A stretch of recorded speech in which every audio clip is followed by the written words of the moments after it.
everyone, myself Sakshi Rathore and you are very most welcome in our channel EduSwitch.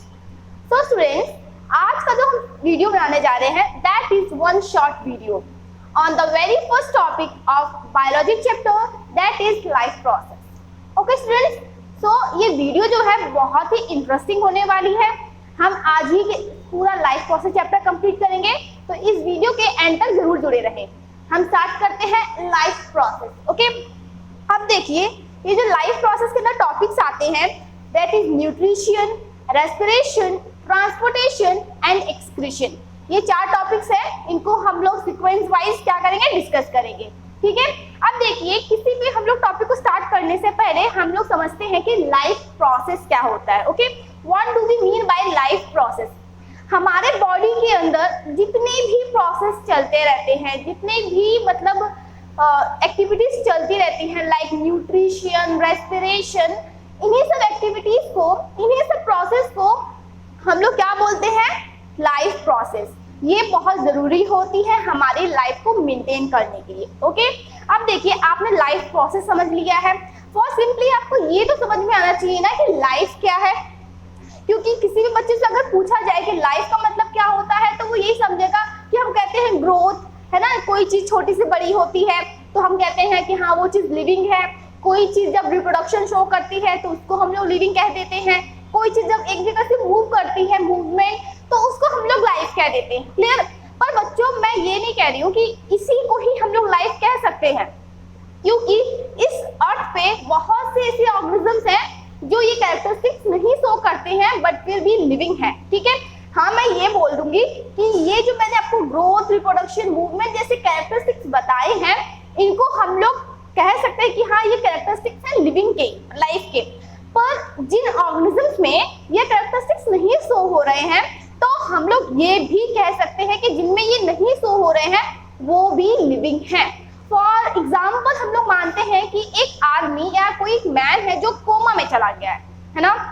अब कोई आदमी अगर coma में चला जाता है, आप लोगों ने अपनी रियल लाइफ में नहीं देखा होगा, पर मूवीज में क्या देखते हैं कि वो आदमी जो होता है वो बेड पे महीनों तक लेटा रहता है, सालों तक इवन तक वो लेटा ही रहता है. ना उसकी आंखें मूव करती है, ना वो कुछ सुनता है, ना मतलब किसी प्रकार की मूवमेंट भी नहीं होती उसकी. सिंगल सी मूवमेंट हमको आंखों से नहीं दिखाई देती है. पर हम क्या समझते हैं कि हम लोग वेट करते हैं ना कि वो अब जिंदा होगा, तब जिंदा होगा. क्यों बच्चों, हम लोग तो उसके अंदर देख नहीं पा रहे कि मूवमेंट शो कर रहा है या वो रिप्रोडक्शन या किसी तरह की वो कुछ ग्रोथ शो कर रहा है, बट फिर भी हम लोग वेट करते हैं कि वो जिंदा होगा. क्यों? क्योंकि हो सकता है ऑब्वियसली अगर वो डेड हो गया होता तो उसको इवेंचुअली डेड माना जाता, उसको वेंटिलेशन पे या किसी पे रखा नहीं जाता, है ना बच्चों. उसकी लिविंग होने की चांसेस हैं, इसीलिए तो उसे रखा गया है, हॉस्पिटलाइज किया गया है. तो देखो ऑब्वियसली उसके अंदर कुछ ऐसा चल रहा है जो उसको अभी तक जिंदा रखा हुआ है, जो हम देख नहीं पा रहे अपनी नेकेड आइज से.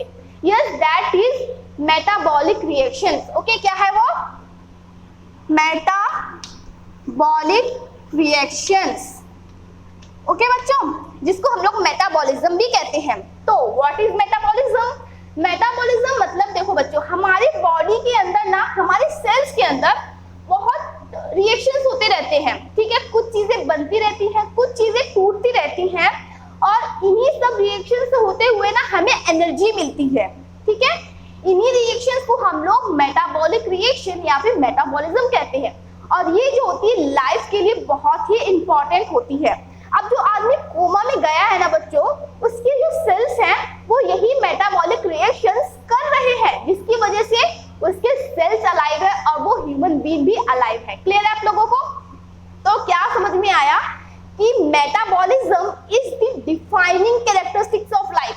अगर किसी ऑर्गेनिज्म में मेटाबॉलिक रिएक्शन नहीं शो हो रही है तो इसका मतलब वो डेफिनेटली डेड है. ओके, क्लियर है आप लोगों को. तो हम लोग मूव करते हैं और स्टार्ट करते हैं very first topic that is nutrition. Okay,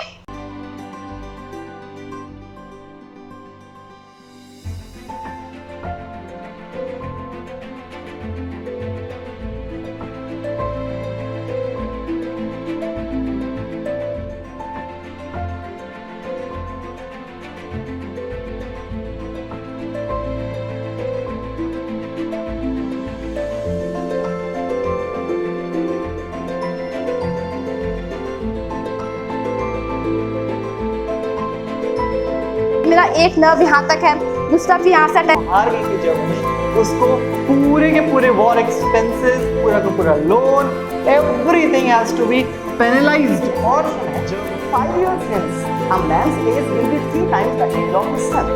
5 years ago, the man was 7 times as old as his son. Find their present ages. उनके present ages find करिए। मेरा पैशन है पढ़ाना, मुझे पढ़ाना अच्छा लगता है, मुझे एक अच्छा टीचर बनना है। तो उस अच्छे टीचर, दो फोर्सेस देख रहे हैं, those are perpendicular to each other. अब ये दोनों अगर एक दूसरे के परपेंडिकुलर है तो सिंपली आप क्या कर सकते हो, इन दोनों का मैग्नीट्यूड निकाल सकते हो। So, what do we mean by nutrition? हम न्यूट्रिशन क्या मतलब समझते हैं? अब देखिए, आप लोग खेलते हैं, कूदते हैं, घूमते हैं, फिरते हैं, दुनिया भर की एक्टिविटीज परफॉर्म करते हैं, क्लियर? उस टाइम आपको क्या चाहिए होती है? एनर्जी चाहिए होती है, क्योंकि ऑब्वियसली एनर्जी तभी तो आप ये सब काम परफॉर्म कर पाओगे।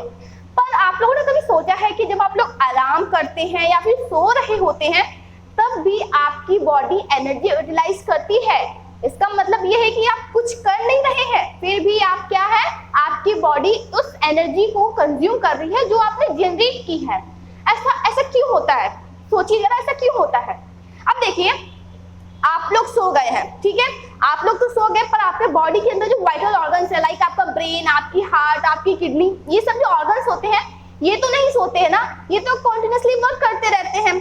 अब मान लीजिए अगर आपकी तरह सो गए ये, तो हो गया काम, फिर तो ऐसा नहीं होता है, ये तो काम ही करते रहते हैं अपना। अब ऑब्वियसली अगर ये काम परफॉर्म कर रहे हैं तो इसका मतलब क्या है, ये एनर्जी भी यूटिलाइज करेंगे, क्लियर है? तो ये जैसे हमारे हार्ट का वर्क होता है, पंपिंग करना है ना, हमारी किडनी का काम होता है ब्लड को प्यूरिफाई करना, तो ये हमारे सोते टाइम, हमारे आराम करते टाइम भी क्या करते हैं, एनर्जी को यूटिलाइज करते हैं, ठीक है? इसीलिए हम सोते टाइम भी एनर्जी को यूज करते हैं। अब देखिए, ये एनर्जी जो हम लोग कंज्यूम कर रहे हैं वो हमें मिलती कहाँ से है? कहाँ से मिलती है? Yes, that is food. Okay, कहाँ से मिलती है हमको? खाने से वो एनर्जी मिलती है।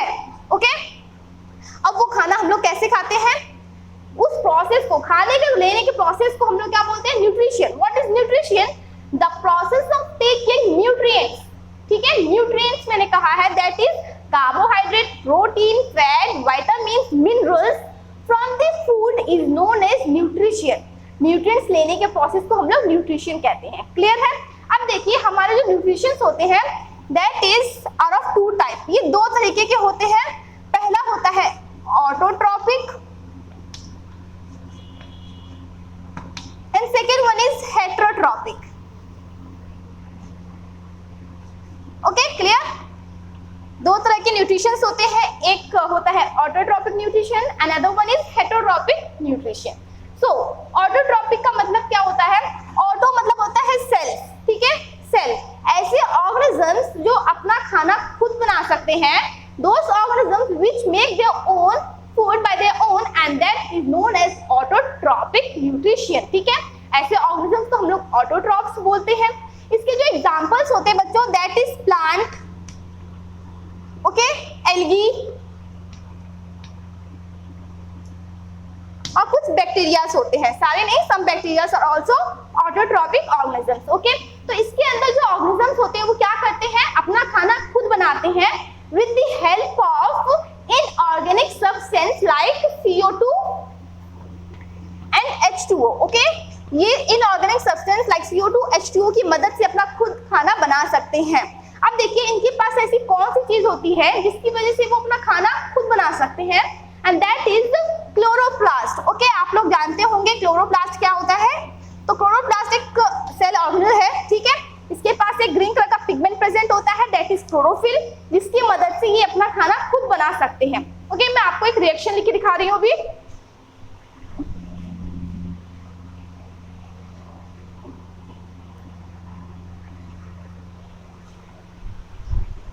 So,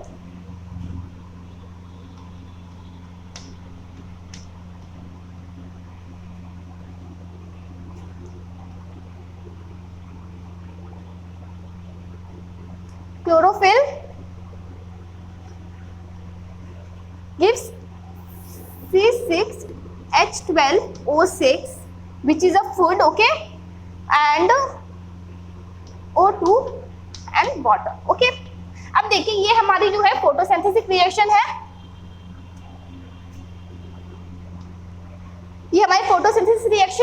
जो कि ऑटोट्रॉपिक ऑर्गेनिजम्स क्या करते हैं, ठीक है। क्या करते हैं? Inorganic substance like carbon dioxide and water in presence of sunlight. Okay, this is the symbol of sunlight. इस सनलाइट के प्रेजेंस में क्या करते हैं? ग्लूकोज फूड बनाते हैं, वाटर और ऑक्सीजन एंड वाटर बनाते हैं, ठीक है। अब देखिए, ये जो फोटोसिंथेसिस रिएक्शन मैंने आपको बताई है, ये केवल ऑटोट्रॉप्स ही कर सकते हैं और बहुत इंपॉर्टेंट है एग्जाम पॉइंट ऑफ व्यू से, तो इस रिएक्शन को बिल्कुल रट लें, ठीक है। अब देखिए, ये रिएक्शन तो बच्चे रट लेते हैं, समझ लेते हैं, पर हम लोगों को इसमें ये समझना है कि इनका सीक्वेंस क्या होता है। What does happen in this following reaction? In reaction में स्टेप बाय स्टेप होता क्या है, तो हम लोग ये डिस्कस करेंगे। तो देखो, पहला जो इवेंट होता है वो होता है किसका?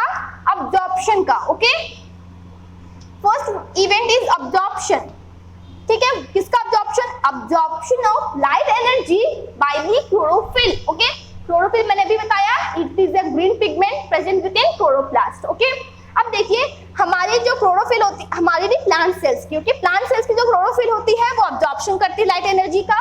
Second one is conversion.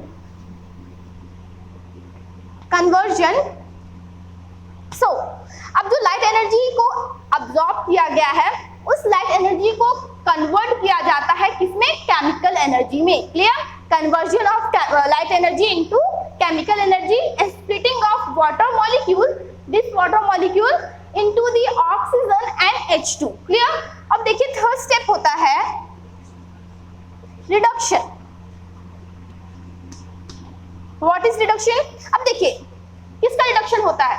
अब जो खाना, जो कार्बन डाइऑक्साइड ली गई है फ्रॉम द एटमॉस्फेयर, उस कार्बन डाइऑक्साइड को रिडक्ट किया जाता है फूड में, दैट इज ग्लूकोज, ठीक है। ग्लूकोज में इसको क्या किया जाता है? रिडक्शन किया जाता है। क्लियर?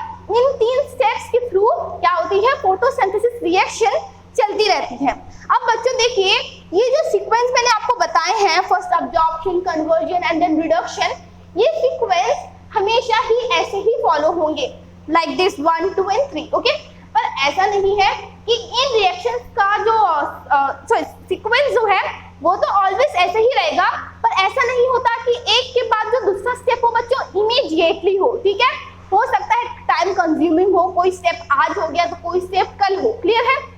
देखिए कैसे, हम इसका एग्जांपल लेते हैं, हमारी एनसीईआरटी में दिया गया है, दैट इज जो डेजर्ट्स के प्लांट होते हैं ना बच्चों, जो डेजर्ट्स के प्लांट होते हैं वो रात को ही CO2 को क्या करते हैं? अब्सॉर्ब करके अपने अंदर रख लेते हैं, ठीक है। और अब्सॉर्ब करने के बाद जब नेक्स्ट डे लाइट उनको मिलती है, सूरज की जो सनरेज होती हैं, उनको जब वो मिलती है तो अपना क्या करती हैं? वो फोटोसिंथेसिस रिएक्शन को परफॉर्म करना स्टार्ट कर देती हैं, ठीक है। तो आप देख रहे हैं ना कि CO2 को रात को अब्सॉर्ब किया गया है और रिएक्शन है वो फर्दर प्रोसीड की गई है नेक्स्ट डे, ठीक है। अब देखो बच्चों, यहाँ पर एक क्वेश्चन अराइज होता है कि जो डेजर्ट्स के प्लांट होते हैं वो रात को ही क्यों CO2 अब्सॉर्ब करते हैं? बाकी सब प्लांट्स की तरह वो दिन में भी CO2 को अब्सॉर्ब कर सकते हैं। तो बच्चों देखिए, हम सभी जानते हैं कि डेजर्ट में पानी की बहुत कमी होती है, ठीक है। तो हर मतलब कोई भी ऑर्गेनिज्म होगा जिसके पास पानी की कमी होगी, तो वो एक ऐसा तरीका क्या करेगा? अडॉप्ट करने की कोशिश करेगा जिसकी वजह से उसके बॉडी से कम पानी इवोपरेट हो या स्केप हो। तो डेजर्ट में प्लांट होते हैं ना बच्चों, वो क्या करते हैं? अपना स्टोमेटा रात को ओपन करते हैं। स्टोमेटास क्या होते हैं? These are the tiny pores जिनके थ्रू गैसेस का एक्सचेंज होता है और वाटर इवोपरेट होता है। क्लियर? अब देखो बच्चों, अगर स्टोमेटास अगर दिन में खोले जाए, डेजर्ट के प्लांट अगर अपने स्टोमेटास को दिन में खोले तो क्या दिक्कत आएगी कि उनके बॉडी में जो थोड़ा बहुत भी पानी है ना, वो पानी क्या कर जाएगा? सूरज की रेस की वजह से इवोपरेट हो जाएगा, जो कि वो नहीं चाहते। तो इसी वजह से ना ये डेजर्ट के प्लांट होते हैं वो रात को ही अपना स्टोमेटा ओपन कर लेते हैं, जिसकी वजह से उनको CO2 तो ले सकते हैं उस टाइम वो, पर सूरज की रेस नहीं होती है, सन की रेस नहीं होती है, इसकी वजह से उनकी बॉडी में जो थोड़ा बहुत वाटर होता है वो भी इवोपरेट नहीं होता है, ट्रांसपिरेट नहीं होता है। क्लियर? आप लोगों को समझ में आ गया कि डेजर्ट के प्लांट रात को ही क्यों अपना स्टोमेटा ओपन करते हैं या फिर रात को ही क्यों CO2 को इनटेक करते हैं। क्लियर? तो आप लोगों की समझ में आ गया। हम लोग अब मूव करते हैं हेटेरोट्रॉपिक की तरफ। क्लियर? अब हम लोग मूव करते हैं हेटेरोट्रॉपिक की तरफ।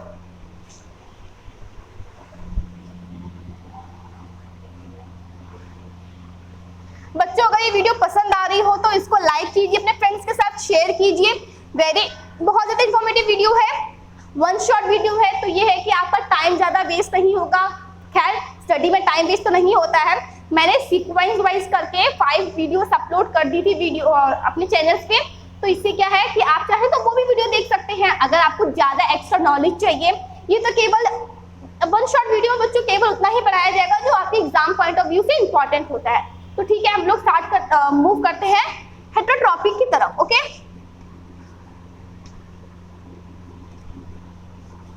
Heterotrophic. So what is heterotrophic nutrition?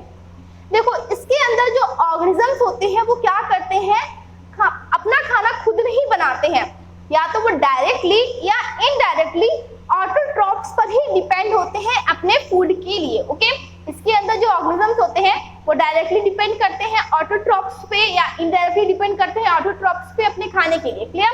तो इनके पास क्लोरोप्लास्ट नहीं प्रेजेंट होता है, it means they doesn't have chlorophyll, जिसकी वजह से वो अपना खाना खुद नहीं बना सकते हैं। क्लियर है? अब देखिए हम लोग भी हेटरोट्रॉपिक हैं, ठीक है, बर्ड्स भी हेटरोट्रॉपिक है, अमीबा भी हेटरोट्रॉपिक है, और गोट, काउ, फ्रॉग, मतलब बहुत सारे ऑर्गेनिजम्स क्या है, हेटरोट्रॉपिक है। अगर आप देख रहे हैं, नोटिस कर रहे हैं, हम सबका एनवायरनमेंट एकदम अलग अलग है, हम लोग की एडेप्टेशन बिल्कुल अलग अलग है। मैं रहती हूँ जमीन पे, ठीक है, फिश रहती है वाटर के अंदर, अमीबा भी वाटर में रहता है, फंजाई जो होती है वो डैम्प एरियाज पे रहती है। तो हम सबका एनवायरनमेंट क्या है बच्चों, बिल्कुल अलग अलग है, जिसकी वजह से हमारी क्या कहते हैं न्यूट्रिशन लेने की प्रोसेस भी बिल्कुल अलग अलग है। ठीक है, हमारा फूड लेने का अडेप्टेशन भी बिल्कुल अलग अलग है। क्लियर? तो इसी वजह से हम जो हेटरोट्रॉपिक मोड ऑफ न्यूट्रिशन है उसको कुछ पार्ट्स में डिवाइड किया गया है। सबसे पहले हम लोग होलोजोइक समझते हैं, सेकेंड वन हम लोग पैरासाइट समझते हैं, और थर्ड वन हम लोग समझते हैं सैप्रोफाइटिक। ओके,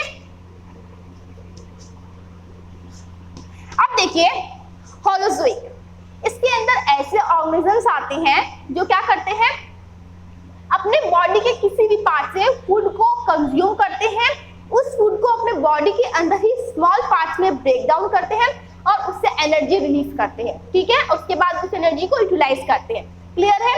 समझ में आया? इसके अंदर एग्जांपल्स आते हैं हम लोग ह्यूमन बीइंग्स, ठीक है, कैट, डॉग, बहुत से एग्जांपल्स हैं, आपके माइंड में ऑलमोस्ट जितने आ रहे वही होंगे। ठीक है, अब देखिए पैरासाइट। पैरासाइट क्या होता है? इसके अंदर जो ऑर्गेनिजम्स होते हैं ना बहुत तेज होते हैं, हम एक तरीके से कह सकते हैं। क्यों? क्योंकि ये क्या करते हैं, किसी दूसरे ऑर्गेनिज्म के ऊपर रहकर उसका खाना चोरी करने का काम करते हैं। क्लियर है आप लोगों को? समझ में आया? बहुत इजी है। जैसे कि आप लीच समझ लीजिए, लीच समझते हैं ना, वो क्या होती है जो बुफेलोस के ऊपर चिपक जाती है। ठीक है, ये ऐसे ऑर्गेनिजम्स होते हैं जो दूसरे ऑर्गेनिज्म पर रहकर उसका ब्लड सक करते हैं, मतलब खुद कुछ नहीं करते हैं, बना बनाया खाने को चोरी कर लेते हैं। क्लियर? तो दो तरह के पैरासाइट्स होते हैं, एक होता है एक्सो, एक होता है इंडो। एक्सो मतलब जो बॉडी के बाहर से फूड को क्या करते हैं, अब्सॉर्ब करते हैं, जैसे कि लीच हो गया, लाइस हो गया, जिनको जुए कहते हैं, वो भी क्या करते हैं, ब्लड सकिंग का काम करते हैं। और इंडोपैरासाइट मतलब जो क्या करते हैं, बॉडी के अंदर रहकर न्यूट्रिएंट्स को अब्सॉर्ब करते हैं, जैसे कि हम लोग राउंड वर्म, टेप वर्म, ऐसे ऑर्गेनिजम्स। ठीक है, तो ये हो गया हम लोगों का पैरासाइट। अब देखिए सैप्रोफाइटिक क्या होता है। सैप्रोफाइट्स मतलब ऐसे ऑर्गेनिजम्स जो क्या करते हैं, खाने को बाहर ही ब्रेक डाउन करते हैं, सली गली चीजों के ऊपर रहते हैं और उसी खाने को ब्रेक डाउन करके उस खाने को यूटिलाइज करते हैं, लाइक फंगाई। ओके, फंगाई हम कह सकते हैं। अगर किसी बच्चे को फंगाई ना याद रहे तो वो मशरूम भी लिख सकता है। Okay, mushroom is a kind of fungi.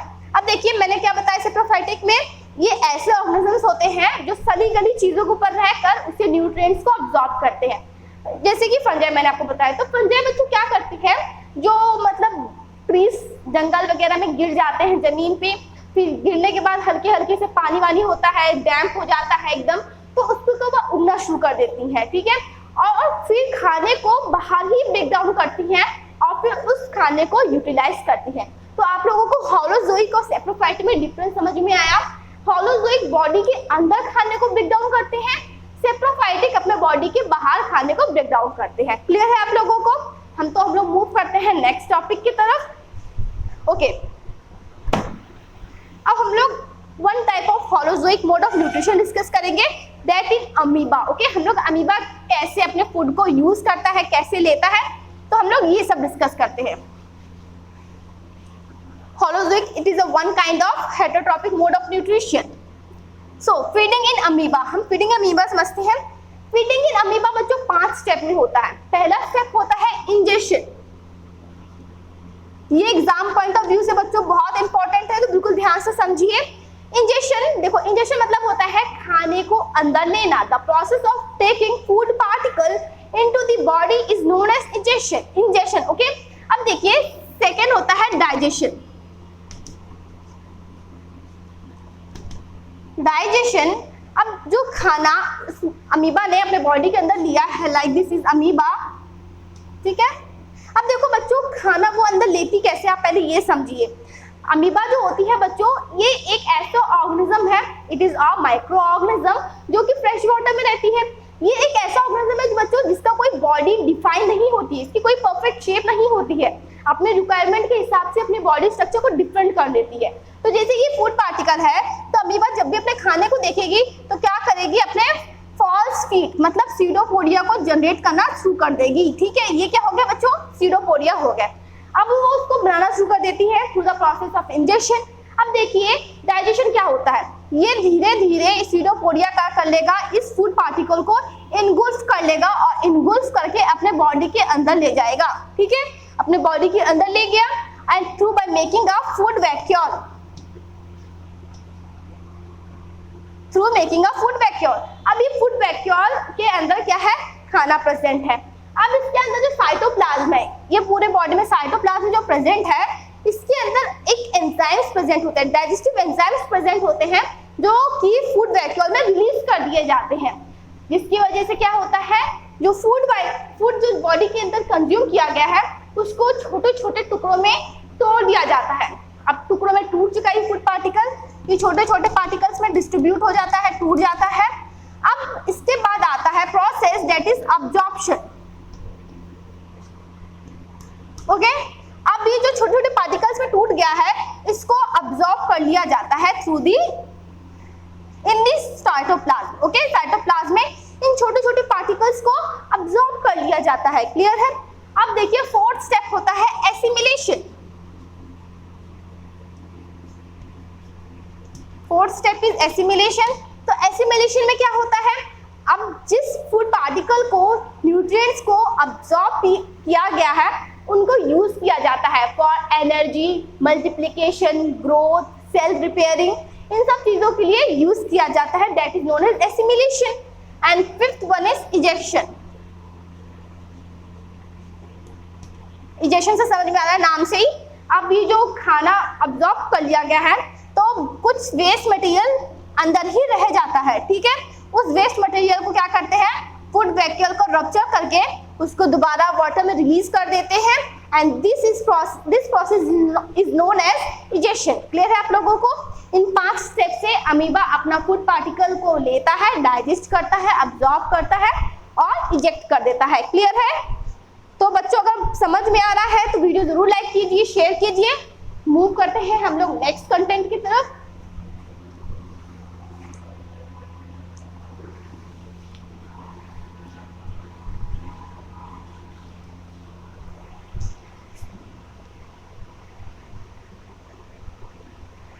Okay, very important topic, that is human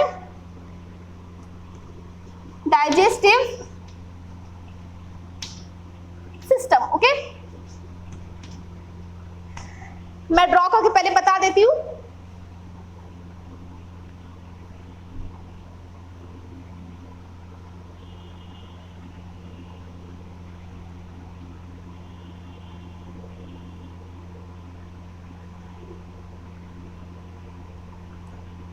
अगर आप वीडियो को ध्यान से देखेंगे तो आप लोगों को समझ में भी आ जाएगा कि डायग्राम्स ड्रॉ कैसे करते हैं। एनसीईआरटी में थोड़ा टिपिकल वे में होता है जिसकी वजह से बच्चे समझ नहीं पाते हैं, बट अगर आप वीडियो कंटिन्यूसली देखते रहेंगे तो आपको ये भी समझ में आएगा कि how to draw any biology diagram, okay. अब अब देखिए ये स्मॉल इंटेस्टाइन हो गया, इसके बाद हम लोगों का लार्ज इंटेस्टाइन।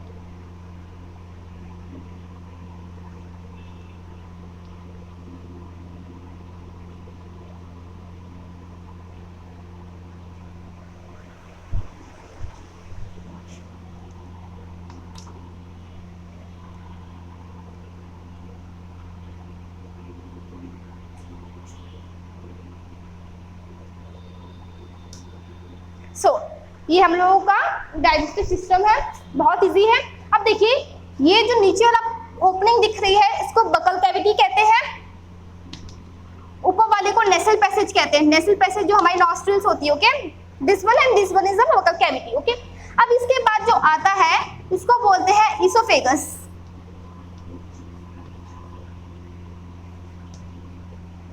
ईसोफेगस ये हमारा स्टोमक होता है,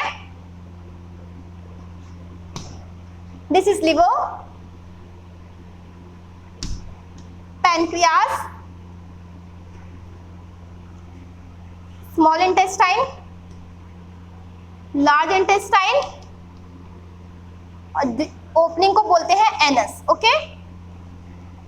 ये इसके टर्म्स हैं जो इसमें आते हैं डाइजेस्टिव सिस्टम में। अब देखिए अगर आप देख रहे हैं तो हमारे जो डाइजेस्टिव सिस्टम है वो स्टार्ट होती है हमारे बकल कैविटी से और एंड होती है हमारे एनस पर, क्लियर है।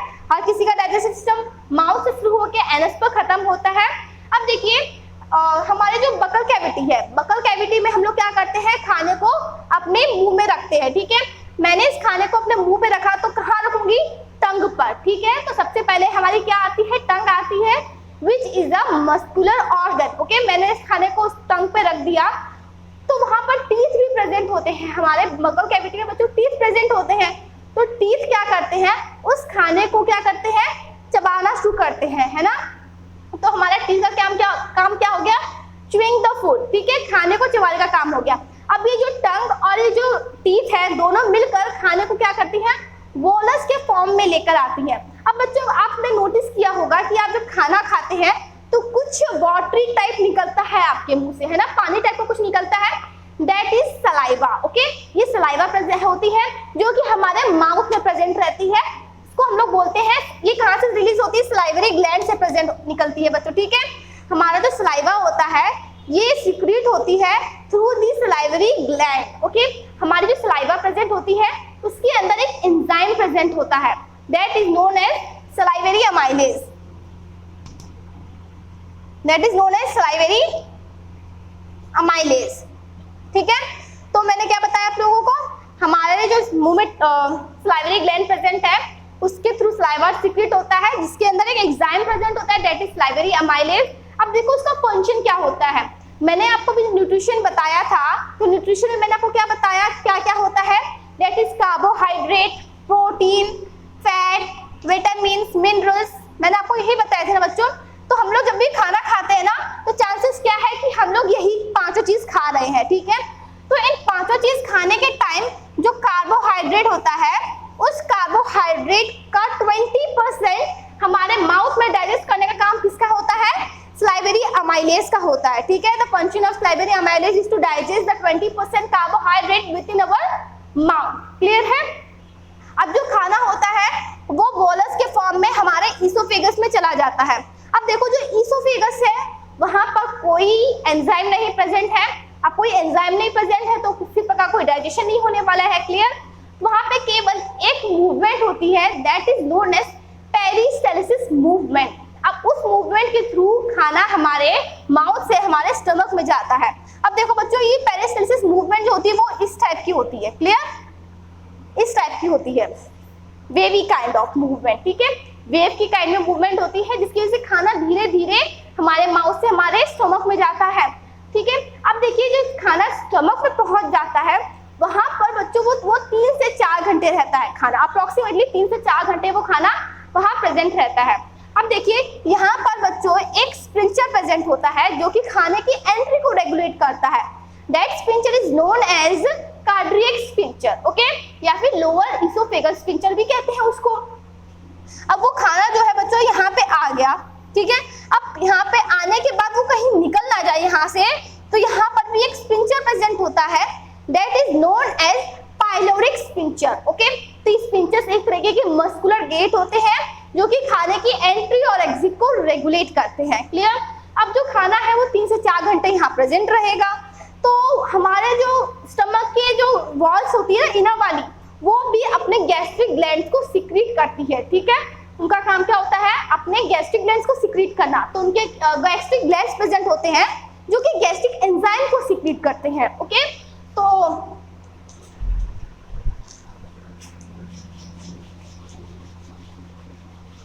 हमारा जो स्टमक होता है उसके इनर लाइनिंग में गैस्ट्रिक ग्लैंड्स प्रेजेंट होते हैं जो कि गैस्ट्रिक जूस सीक्रेट करते हैं। कौन कौन से? एक HCl सीक्रेट करता है, दूसरा पेप्सिन सीक्रेट करता है, और तीसरा म्यूकस सीक्रेट करता है। क्लियर? तो ये 3 चीजों को वो सीक्रेट करता है। First one is HCl, it is hydrochloric acid, इसका pH बहुत ज्यादा होता है, बहुत कम होता है, दैट इज 1.2, जो कि बहुत एसिडिक होता है। तो इसका फंक्शन भी आप लोग समझ गए होंगे। ये क्या करता है? बैक्टीरिया को किल करने का काम करता है जो कि हमारे खाने के साथ आ जाते हैं। ठीक है, उन बैक्टीरिया को किल करने का काम किसका होता है? HCl का होता है। अब देखिए पेप्सिन, अब देखिए ये जो पेप्सिन होता है बच्चों, ये इनएक्टिव फॉर्म में पहले प्रेजेंट होता है। इनएक्टिव फॉर्म इसका होता है पेप्सिनोजीन। तो ये जो पेप्सिनोजीन होता है ये इनएक्टिव फॉर्म में प्रेजेंट होता है। जब HCl उसके ऊपर वर्क करता है, उसके ऊपर गिरता है, तब जाके वो क्या होता है? अपने एक्टिव फॉर्म में चेंज होता है, दैट इज पेप्सिन। तो पेप्सिन का काम क्या होता है? हमारे खाने में जो प्रोटीन प्रेजेंट होता है उस प्रोटीन को डाइजेस्ट करने में हेल्प करने का काम किसका होता है? पेप्सिन का होता है। P for pepsin and P for protein. Okay, अब देखिए म्यूकस।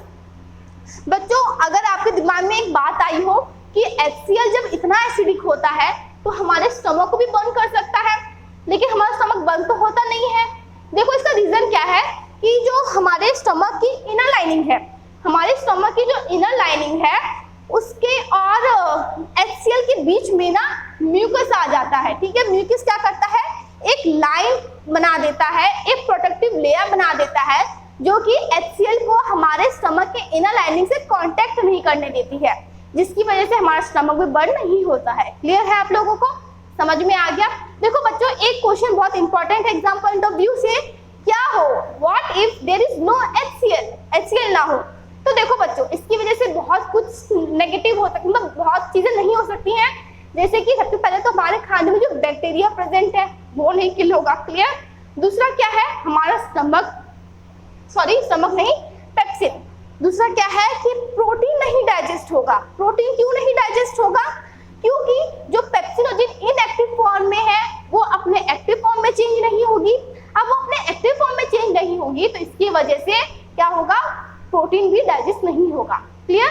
और तीसरा क्या है? खाना भी डाइजेस्ट नहीं होगा। तो ठीक है, एक तो बैक्टीरिया नहीं बनेगा, दूसरा प्रोटीन भी डाइजेस्ट नहीं होगा। ठीक है, तो अब खाना जो है वो हमारे स्टमक से हमारे स्मॉल इंटेस्टाइन में मूव कर दिया जाता है, निकाल दिया जाता है। अब देखिए स्मॉल इंटेस्टाइन जो होती है ना बच्चों, जो स्मॉल इंटेस्टाइन होती है ना, it is the longest part of our digestive system. ये सबसे बड़ा पार्ट होता है हमारे डाइजेस्टिव सिस्टम का, and it is the last site of digestion. अब जितना भी डाइजेशन होना है, जितना भी डाइजेशन बचा है हमारे माउथ और स्टमक में होने के बाद, वो स्मॉल इंटेस्टाइन में ही डाइजेशन होता है। तो एक बात तो क्लियर हो गई कि लार्ज इंटेस्टाइन में किसी भी प्रकार का कोई डाइजेशन नहीं होता है। जितना भी डाइजेशन होगा वो स्मॉल इंटेस्टाइन में ही हो जाएगा। क्लियर है आप लोगों को? तो देखिए हमारी जो स्मॉल इंटेस्टाइन होती है ना, वहां पे खाना पहुंच गया है। अब वहां पर पहुंचने के बाद हमारा जो लिवर, ये जो लिवर है और ये पैंक्रियाज है, इन दोनों का सिक्रीशन स्मॉल इंटेस्टाइन में ही डाल दिया जाता है। क्लियर है? अब उनका जो सिक्रीशन है, एंजाइम जो वगैरह प्रेजेंट है, उनका काम क्या है? खाने को डाइजेस्ट करने का, तो वो वहीं पे डाल दिए जाते हैं स्मॉल इंटेस्टाइन में। क्लियर है आप लोगों को? अब देखिए, अब जो खाना है वो कहाँ से आया है? स्टमक से आया है। वो खाना एसिडिक हो गया। खाना जो स्टमक से आया होगा, HCl के प्रेजेंट में आया ना बच्चों, तो खाना क्या हो गया? एसिडिक हो गया है।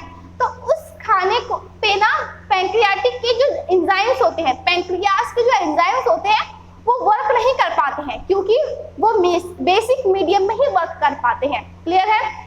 तो उस चीज को ओवरकम करने के लिए, इस प्रॉब्लम को सॉल्व करने के लिए हमारा जो लिवर होता है, लिवर जो होता है बच्चों क्या सीक्रेट करता है?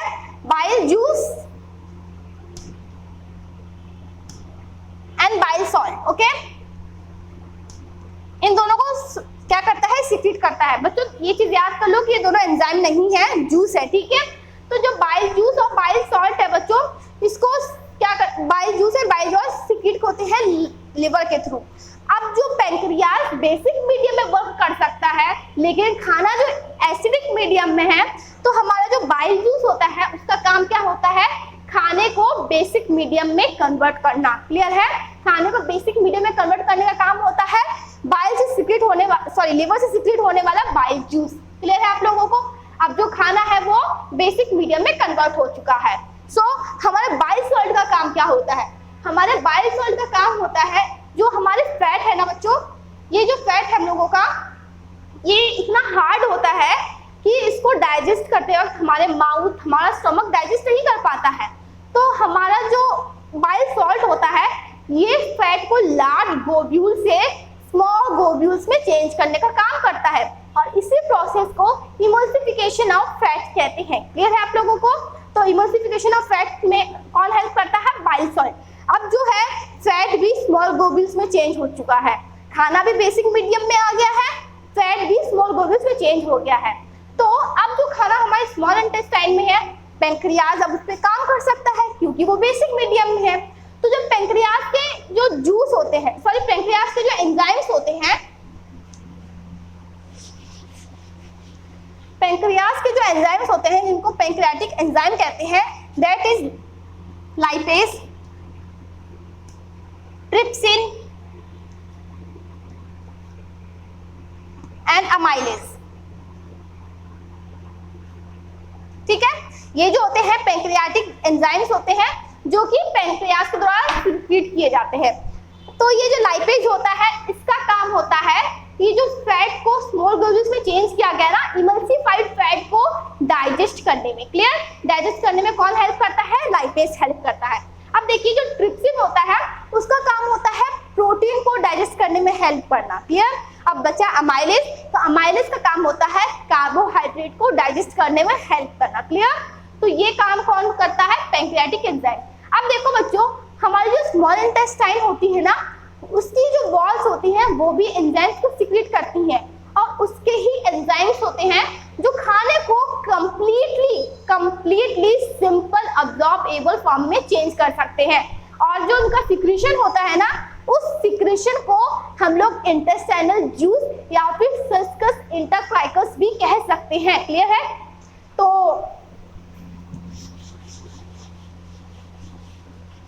जो स्मॉल सस्कस इंटरक्राइकस है,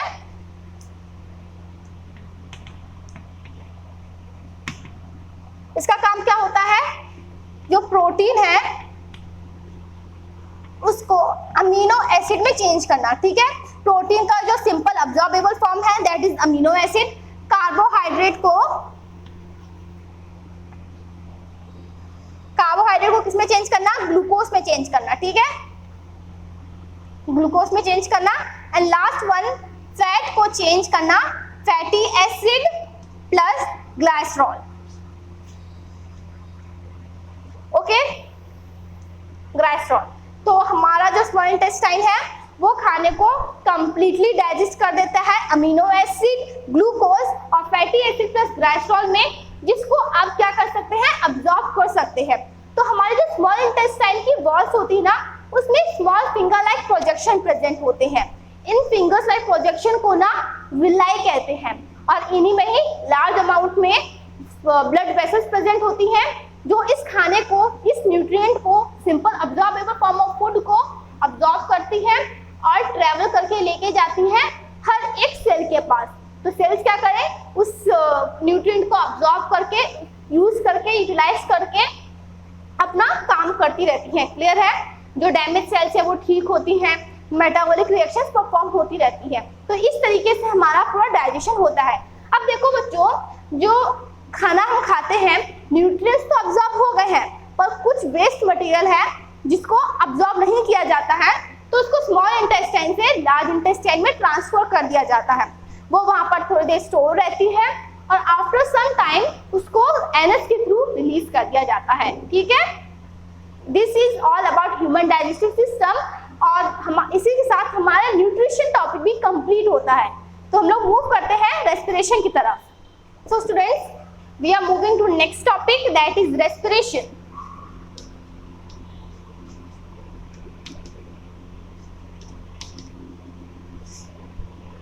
ओके, व्हाट इज रेस्पिरेशन? बच्चों की सबसे बड़ी मिथ कि सांस लेने को और छोड़ने को, इस प्रोसेस को हम लोग रेस्पिरेशन कहते हैं, which is a breathing. Okay बच्चों, सांस लेने और छोड़ने के प्रोसेस को, इनहेलेशन एंड एक्सहेलेशन प्रोसेस को ब्रीथिंग कहा जाता है, रेस्पिरेशन नहीं कहा जाता है। दिमाग में बात बिल्कुल बैठा ले। ठीक है, जो रेस्पिरेशन होती है वो क्या होती है? Breakdown of the food particle in presence of oxygen to release the energy is known as respiration. Clear है आप लोगों को? This is respiration. ओके, तो आप सबसे पहले आप ये समझिए कि रेस्पिरेशन मैंने आपको क्या बताया। जैसे कि अगर आपको अभी भी ना समझ में आया हो तो इस तरीके से समझिए कि मैंने क्या किया, इस खाने को खाया था। ठीक है, ग्लूकोज को खाया था मैंने, through the process of breathing oxygen लिया। अब ऑक्सीजन इस फूड को कंबस्ट करेगा, इसके ऊपर वर्क करेगा और रिलीज करेगा कार्बन डाइऑक्साइड, वाटर और एनर्जी को। ठीक है, मैंने अभी थोड़ी देर पहले आपको न्यूट्रिशन में क्या बताया था कि हमारी जो स्मॉल जो विलाइस होती है उनमें जो ब्लड वेसल्स प्रेजेंट होती है वो न्यूट्रिएंट्स को, कौन कौन से न्यूट्रिएंट थे? ग्लूकोज था, fatty acid, glycerol, amino acid, ये सब तो थे बच्चों। इनको अब्सॉर्ब करके कहाँ तक लेके गई थी? सेल्स तक लेके गई थी। ठीक है, तो ये ग्लूकोज कहाँ पे आ चुका है? सेल्स में आ चुका है। ठीक है, अब जो ग्लूकोज को सेल तक आ चुका है, मैंने थ्रू द प्रोसेस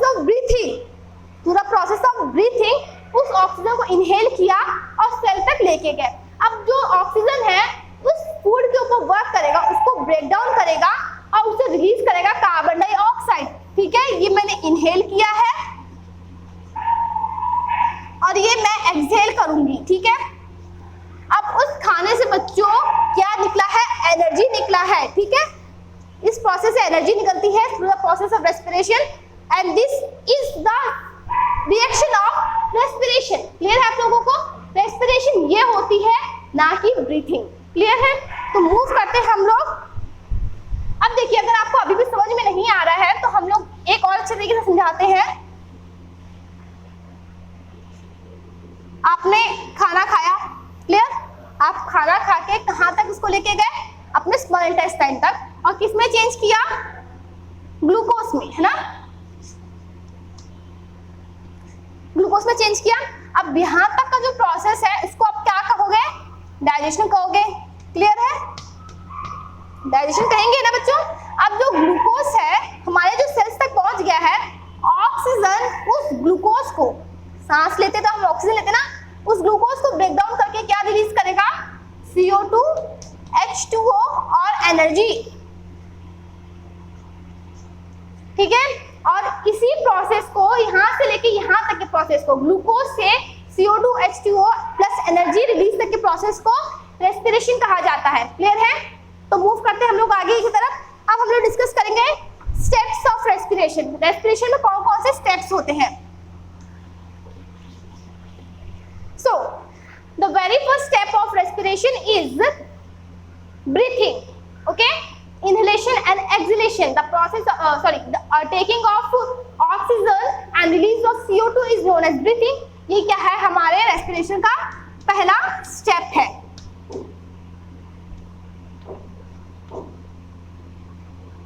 अब देखिए दूसरा स्टेप क्या है। हम अपने जो ऑक्सीजन अपने लंग्स तक लेके गए हैं। क्लियर है? सांस लेने के बाद हम लोगों ने ऑक्सीजन कहां तक लेके गए? उसको लंग्स तक लेके गए हैं। अब वो लंग्स में क्या होगा? एक्सचेंज होगा। ठीक है, लंग्स में बेसिकली हम कहां तक लेके जाते हैं बच्चों? एल्वेओलाइज तक लेके जाते हैं। तो अब जो हमने ऑक्सीजन इनहेल किया है वो ट्रांसफर कर दिया जाएगा किसमें? ब्लड वेसल्स में। ओके, क्या होगा? Exchange of gases between alveoli and the blood vessel. Clear है? दूसरे प्रोसेस में एक्सचेंज होता है, दूसरे स्टेप में एक्सचेंज होता है। अब देखिए, अब जो ऑक्सीजन जिसको ट्रांसफर कर दिया गया है ब्लड वेसल में, वो पूरी बॉडी में क्या होती है, ट्रांसपोर्ट होती है। ओके, तो थर्ड स्टेप क्या होगा, ट्रांसपोर्टेशन ऑफ गैसेस। अब देखिए फोर्थ स्टेप में क्या होता है, अब जो गैसेस अपने डेस्टिनेशन ऑर्गन्स तक पहुंच गए हैं, जहां जहां उन गैसेस को जाना था वो वहां तक पहुंच चुके हैं, तो वो अब क्या करती हैं, उस ऑर्गन पे ट्रांसफर हो जाती हैं। ठीक है, ब्लड वेसल से कहां ट्रांसफर हो जाती हैं, उस ऑर्गन पे या बेसिकली सेल्स पे। तो फोर्थ स्टेप क्या हो गया है, transportation of gases, exchange of gases between blood vessels and the cell. Okay, and very fifth step is respiration, जहाँ पे वो ऑक्सीजन उस फूड को ब्रेक डाउन करके उसे एनर्जी रिलीज करेगा। तो ये 5 स्टेप्स होते हैं हमारे रेस्पिरेशन को परफॉर्म करने के लिए। ठीक है, तो अब हम लोग डिस्कस करेंगे types of respiration. So type of respiration, 2 तरह के रेस्पिरेशंस होते हैं on the basis of oxygen. ठीक है, ऑक्सीजन के बेसिस पे 2 टाइप के रेस्पिरेशंस परफॉर्म होते हैं। पहला होता है एरोबिक, सेकंड वन इज एनाएरोबिक।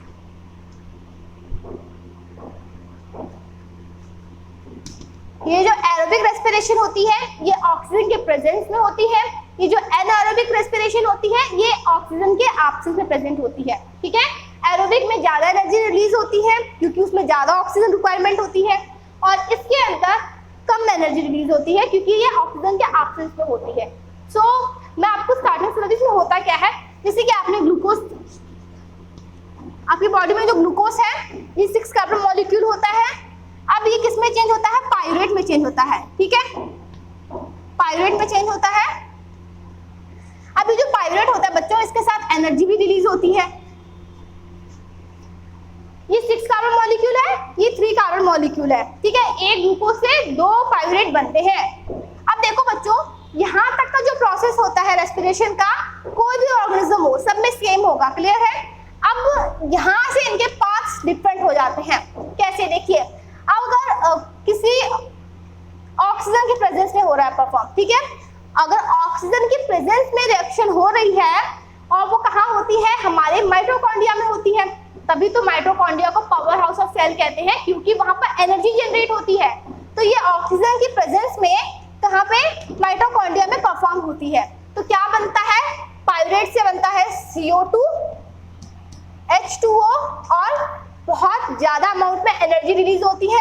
ठीक है, around 36 molecule of ATP release होती है, 60 मॉलिक्यूल ऑफ ATP रिलीज होती है। अब देखिए इसके बाद क्या होता है, अगर आपने कभी नोटिस किया हो कि आप ज्यादा काम कर लेते हैं या फिर आप एक्सरसाइज परफॉर्म करते हैं तो आपके मसल्स में दर्द स्टार्ट हो जाता है। ठीक है, क्रैम्प्स बन जाते हैं। क्योंकि उस टाइम आपके सेल्स होते हैं जो मसल्स के, वो बिना ऑक्सीजन के, ऑक्सीजन की कमी में ही अपना काम करना शुरू कर देते हैं। उनको जितने ऑक्सीजन की आदत होती है उनको उतना ऑक्सीजन नहीं मिल पाता है, उससे ज्यादा उनको काम करना पड़ जाता है। इसी वजह से वो लोग CO2 H2O ना बना के क्या बनाते हैं, लैक्टिक एसिड और एनर्जी बनाते हैं। इसमें जो एनर्जी रिलीज होती है बच्चों कम रिलीज होती है। ठीक है, क्योंकि ये एक तरीके का एनारोबिक रेस्पिरेशन होता है। तो क्या होता है, लैक्टिक एसिड की बनने की वजह से आपकी मसल से पेन स्टार्ट हो जाता है। After some time, after some days, वो लैक्टिक एसिड डिसॉल्व होता चला जाता है ब्लड वेसल्स में, जिसकी वजह से आपका दर्द भी खत्म हो जाता है। ठीक है, तो हमारा जो सेकेंड प्रोसेस है जो कि लैक ऑफ, किसमें है, लैक ऑफ ऑक्सीजन में है हमारे मसल्स के अंदर। ठीक है, हमारे मसल्स के अंदर, तो इसमें क्या बनता है बच्चों, लैक्टिक एसिड बनता है। ठीक है, lactic acid plus energy. Clear, ये चीजें बनती हैं। अब देखिए लास्ट स्टेप क्या है, एब्सेंस ऑफ ऑक्सीजन, जिसमें ऑक्सीजन नहीं होती है। ये नॉर्मली ईस्ट में परफॉर्म होती है। क्लियर, ये ईस्ट में परफॉर्म होती है जो कि ऑक्सीजन के एब्सेंस में होती है। अब इस प्रोसेस को बच्चों फर्मेंटेशन भी कहते हैं। मैं आपको जो प्रोसेस बताने जा रही हूँ उसको फर्मेंटेशन भी कहते हैं। इसमें जो बच्चों प्रोडक्ट बनता है वो सबसे डिफरेंट होता है इन दोनों से। तो क्या बनता है, इसके अंदर बच्चों बनता है ethanol plus CO2 plus energy. इसमें जो एनर्जी बनती है बच्चों वो भी बहुत कम होती है, और इसी प्रोसेस को फर्मेंटेशन कहते हैं। ठीक है, ये चार्ट जो है एग्जाम पॉइंट ऑफ व्यू से बच्चों मस्ट मस्ट मस्ट इंपॉर्टेंट है, तो बिल्कुल समझ लीजिए इस चीज को। ठीक है, तो मूव करते हैं हम लोग नेक्स्ट टॉपिक तरफ, that is human respiratory system. Okay,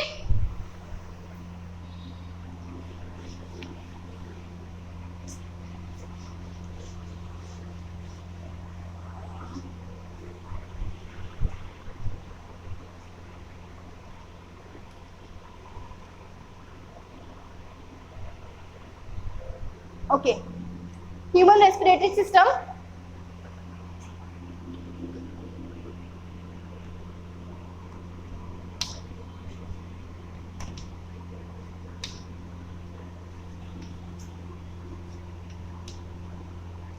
मैं आपको पहले डायग्राम ड्रॉ करके बता देती हूँ। देखिए,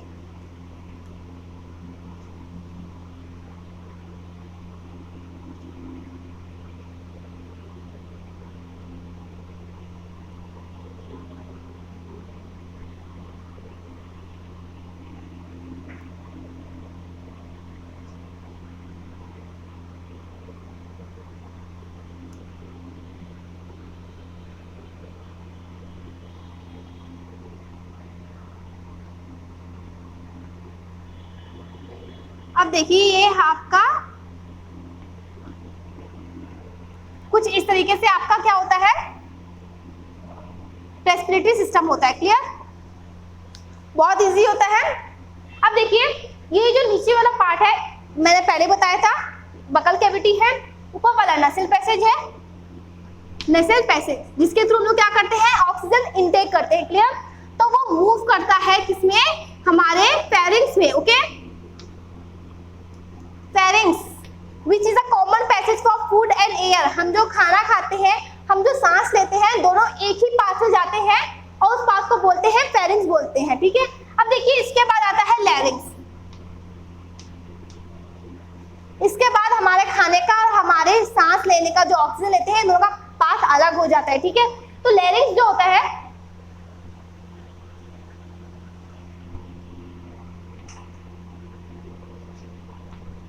ओके, हमारा जो लैरिंग्स है बच्चों, ये इसको वॉइस बॉक्स बोलते हैं, जिसकी वजह से हमारी आवाज निकलती है या बनती है। क्लियर है, तो ये इसको लैरिंग्स बोलते हैं, वॉइस बॉक्स भी बोलते हैं। अब देखिए इस चीज को बोलते हैं, इस ट्यूब को बोलते हैं ट्रैकिया।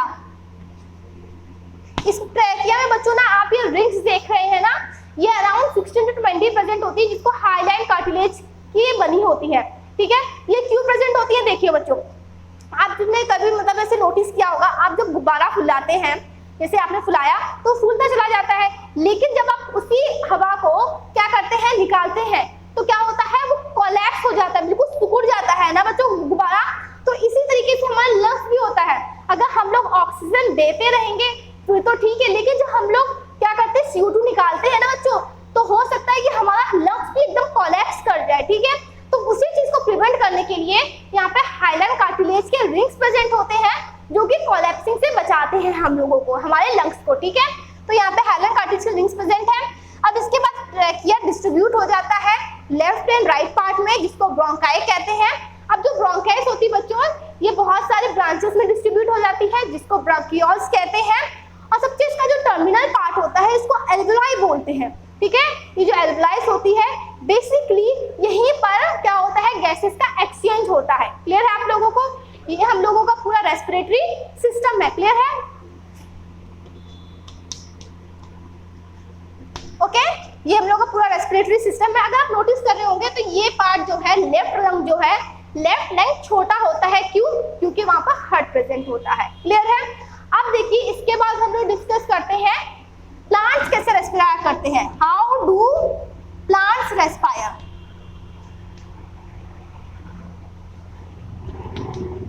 अब देखिए हम लोग के पास तो रेस्पिरेटरी सिस्टम है, जैसा कि ये प्लांट्स के पास तो अपने रेस्पिरेटरी सिस्टम देखा नहीं होगा, क्योंकि उनके पास होता नहीं है। और बच्चों उनको जरूरत भी नहीं होती है, क्योंकि हम लोग बच्चों देखो, आपने अगर चीज देखी है, प्लांट्स की जो बॉडी होती है ना, आप कभी देखें तो उसका most of the body part क्या होता है, एटमॉस्फेयर के डायरेक्टली कांटेक्ट में होता है, जिसकी वजह से उसको क्या करना पड़ता है, उसको लंग्स की जरूरत नहीं पड़ती है। वो क्या करता है, सिंपली डिफ्यूज करते हैं। पत्ती जो है वो एटमॉस्फेयर के कांटेक्ट में है, तो क्या करती है, through the process of diffusion वो क्या करती है, अपने ऑक्सीजन को रिक्वायर कर लेती है, कार्बन डाइऑक्साइड को रिलीज कर देती है। ठीक है, स्टेम्स भी मोस्ट ऑफ द पार्ट उसका क्या होता है, एटमॉस्फेयर के कांटेक्ट में होता है। तो सिंपल सी बात ये है कि प्लांट्स का most of the part atmosphere के डायरेक्टली कांटेक्ट में होता है, जिसकी वजह से उनको किसी भी बॉडी पार्ट की जरूरत नहीं पड़ती है, and by the help of simple diffusion वो अपने ऑक्सीजन की रिक्वायरमेंट पूरा कर लेते हैं। क्लियर है? तो देखो हमारे जो लीफ, प्लांट्स की जो लीफ होती हैं उनमें स्टोमेटा प्रेजेंट होता है। ठीक है, ये स्टोमेटा स्टाइनी पोर्स होते हैं जिनकी वजह से, जहां से गैसेस का एक्सचेंज प्लस वाटर का ट्रांसपिरेशन होता है, तो यहाँ से वो रेस्पिरेशन परफॉर्म कर सकती है। अब देखिए सेकेंड जो होता है स्टेम, स्टेम में लेंटिसेल्स प्रेजेंट होते हैं बच्चों। ठीक है, लेंटिसेल्स प्रेजेंट होते हैं। लेंटिसेल्स क्या होते हैं, आपने अगर कहीं नोटिस किया हो तो जो बड़े बड़े पौधे होते हैं, ट्रीज होते हैं, उनकी जो बार्क होती है बहुत ज्यादा मतलब एकदम डिसकंटिन्यूअस होती है, टूटी फूटी होती है, ब्रेक होती है ना। क्यों? क्योंकि वहां के जो सेल्स होते हैं बच्चों वो इतने ज्यादा बढ़ जाते हैं कि एक दूसरे के ऊपर चढ़ना शुरू कर देते हैं, जिसकी वजह से उनके बीच में कोलैप्सिंग होती है और वो टूटना शुरू कर देते हैं। ठीक है, उनकी वजह से वो टूटना शुरू कर देते हैं, और जहाँ पे वो टूटते हैं ना बच्चों, तो कुछ गैपिंग हो जाती है, होल्स बन जाते हैं, और वहीं से स्टेम्स क्या करती है, अपनी ऑक्सीजन को इनटेक और कार्बन डाइऑक्साइड को रिलीज कर लेती है। ठीक है, अब देखिए तीसरा है रूट। हमारे जो रूट्स होती है, सॉरी हमारी नहीं, प्लांट्स की जो रूट्स होती है ना, ये हमारे मिट्टी में प्रेजेंट होती है, सॉइल में प्रेजेंट होती है। तो सॉइल में ना जो सॉइल पार्टिकल्स होते हैं उनके बीच में गैपिंग प्रेजेंट होती है, जहां पर पानी और एयर दोनों प्रेजेंट रहती है। तो through the process of diffusion roots क्या करती है, उस एयर मॉलिक्यूल को क्या करती है, डिफ्यूज कर लेती है और अपने रूट्स के पार्ट को ऑक्सीजन प्रोवाइड करती है। तो आपने देखा एक चीज, हमारे में तो केवल नोज ही है ऑक्सीजन को इनटेक करने के लिए, लेकिन प्लांट का हर एक body part is capable of taking oxygen from the atmosphere. इसी वजह से उनके पास रेस्पिरेटरी ऑर्गन नहीं प्रेजेंट होता है। ठीक है, तो हम लोग मूव करते हैं थर्ड टॉपिक की तरफ, that is transportation.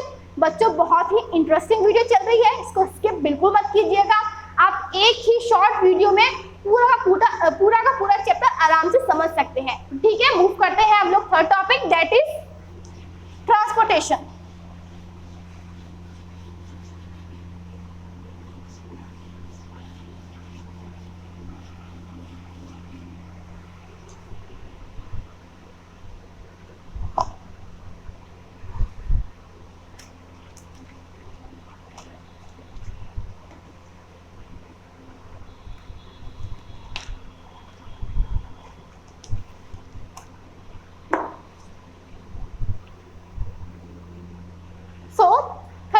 Transportation. What is transportation? What do we understand by transportation? कोई भी चीज जब एक जगह से दूसरी जगह ट्रांसपोर्ट होकर जाती है, मूव करके जाती है, तो उसको हम लोग ट्रांसपोर्टेशन कहते हैं। क्लियर है? सिंपल, हमारी बॉडी में भी ऐसा ही होता है। हमारी बॉडी में कुछ सब्सटेंस लाइक जैसे मैंने अभी आपको बताया था कि हम जो खाना खाते हैं, न्यूट्रिएंट्स हमारे स्मॉल विलाई से क्या करती हैं, हमारे पूरे बॉडी में, पूरे सेल्स में डिस्ट्रीब्यूट होते हैं। बच्चों ट्रांसपोर्ट होते हैं तभी तो डिस्ट्रीब्यूट हो पाते हैं। हम ऑक्सीजन लिया मैंने रेस्पिरेशन में, है ना, ऑक्सीजन को मैंने क्या किया, पूरे बॉडी पार्ट में ट्रांसपोर्टेशन करवाया। तो बच्चों ये सब क्या है, एक प्रकार का ट्रांसपोर्टेशन हो रहा है हमारी बॉडी के अंदर। ठीक है, न्यूट्रिएंट्स का, ऑक्सीजन का, कार्बन डाइऑक्साइड का, सेल्स बहुत सारी रिएक्शन परफॉर्म करती है जिसको मेटाबॉलिक रिएक्शंस कहते हैं। तो उसकी वजह से वेस्ट जनरेट होता है, उसका भी ट्रांसपोर्टेशन किया जाता है किडनी तक। तो हमारे बॉडी में बच्चों बहुत सारी चीजें क्या करती हैं, मूव करती रहती हैं, और इसी चीज को ट्रांसपोर्टेशन कहते हैं। और इसी चीज को करने के लिए हमारी बॉडी में एक सिस्टम प्रेजेंट होता है, जिस सिस्टम को हम लोग ट्रांसपोर्टेशन सिस्टम कहते हैं। ठीक है, समझ में आ गया? केवल इतना ही है, अगर इतना समझ में आ गया कोई दिक्कत नहीं है। तो ट्रांसपोर्टेशन क्या है, हमारे बॉडी के अंदर बहुत सारी चीजों को मूव कराने के लिए एक सिस्टम प्रेजेंट होता है, that is known as transportation system. हमारी बॉडी में दो तरह के ट्रांसपोर्टेशन सिस्टम होते हैं। पहला होता है blood circulatory system, second one present है लिम्फेटिक सिस्टम। ठीक है, first one is blood circulatory system, second one is lymphatic system. Exam point of view से ये बहुत ज्यादा इंपॉर्टेंट है, तो इसको बिल्कुल ध्यान से समझिए। अब देखिए हमारा जो ब्लड सर्कुलेटरी सिस्टम होता है बच्चों, इसके 3 पार्ट्स होते हैं। First one is blood, second one is blood vessel, third one is heart. ठीक है, ये 3 पार्ट्स होते हैं ब्लड सर्कुलेटरी सिस्टम में। ब्लड वेसल्स क्या होती हैं? ये एक प्रकार की पाइप होती हैं, ठीक है, जैसे कि आपको वाटर पाइपलाइन है, ठीक, हमारे बॉडी के अंदर ब्लड पाइपलाइन है, ठीक है, जिसके अंदर क्या फ्लो होता है? ब्लड फ्लो होता है। ठीक है, बहुत इजी था। अब देखिए हमारा हार्ट के बारे में सब जानते हैं, उसको हम और अच्छे से डिस्कस करेंगे। ब्लड क्या होता है? आप कभी भी चोट लग जाती है आपको, तो आपके बॉडी से क्या फ्लो करता है? ब्लड फ्लो करता है, रेड कलर का होता है ना बच्चों, तो इसी को ब्लड बोलते हैं। हमारा जो ब्लड होता है बच्चों, ये 2 चीजों को मिलाकर बनता है। Okay, first one is plasma. Plasma और हमारे बॉडी में कुछ सेल्स, इन दोनों को मिला करके क्या बनता है? ब्लड बनता है। 55% प्लाज्मा का 55% ब्लड का प्लाज्मा कंट्रीब्यूट करता है, रिमेनिंग 45 सेल कंट्रीब्यूट करते हैं। ओके, तो जो प्लाज्मा है 55% है, दिस इज 45%। क्लियर? जैसे कि इसके एग्जांपल से समझिए कि ये कंटेनर है, इस कंटेनर में 55% प्लाज्मा भरा हुआ है और कुछ सेल्स इसके अंदर सस्पेंडेड है। ठीक है, दैट इज ये वाले सेल्स। ओके, तो ये 45% कंट्रीब्यूट करते हैं। तो हमारे जो सेल्स होते हैं ये भी बहुत टाइप्स के होते हैं, like RBC, WBC and platelets. ठीक है, इन तीनों को मिलाकर ही हमारा सेल बनता है। तो देखिए ब्लड के सेल्स बनते हैं। अब देखिए आरबीसी, रेड ब्लड कॉर्प्यूल्स या फिर रेड ब्लड सेल्स कहते हैं जिनको। ठीक है, इनका फंक्शन क्या होता है?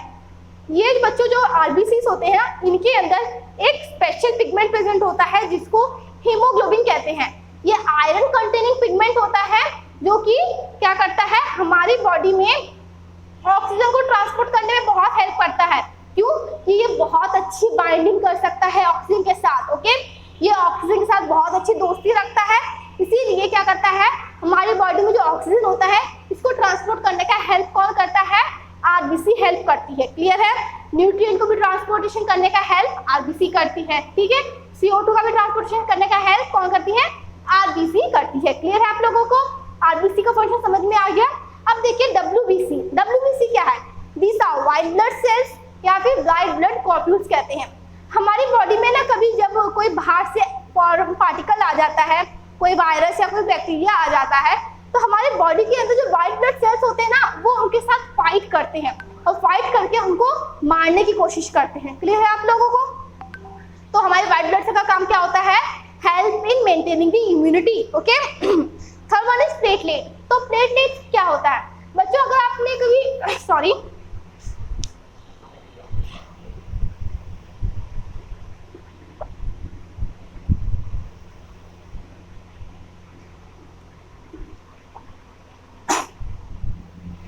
What is platelets?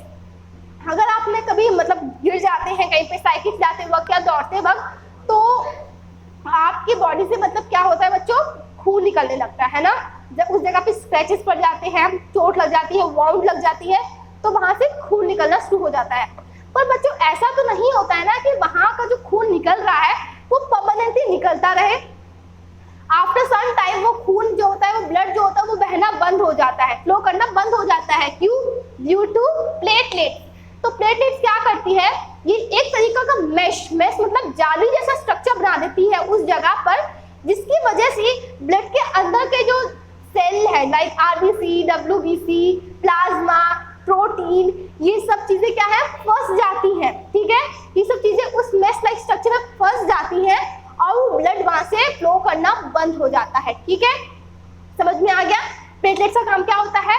तो टोटली अगर मैं पूछूं आपसे कि हमारे ब्लड का फंक्शन क्या है, what is the function of our blood, तो आप सिंपली कह सकते हैं कि transportation of nutrients, transportation of oxygen, transportation of carbon dioxide, transportation of waste material, help in maintaining immunity जो कि डब्ल्यूबीसी परफॉर्म करता है।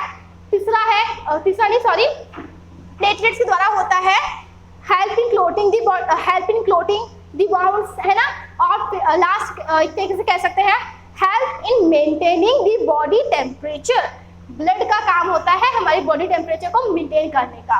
सो दिस इज ऑल, इसमें ब्लड के बारे में केवल इतना था। अब हम लोग मूव करते हैं अपने हार्ट की तरफ। क्लियर?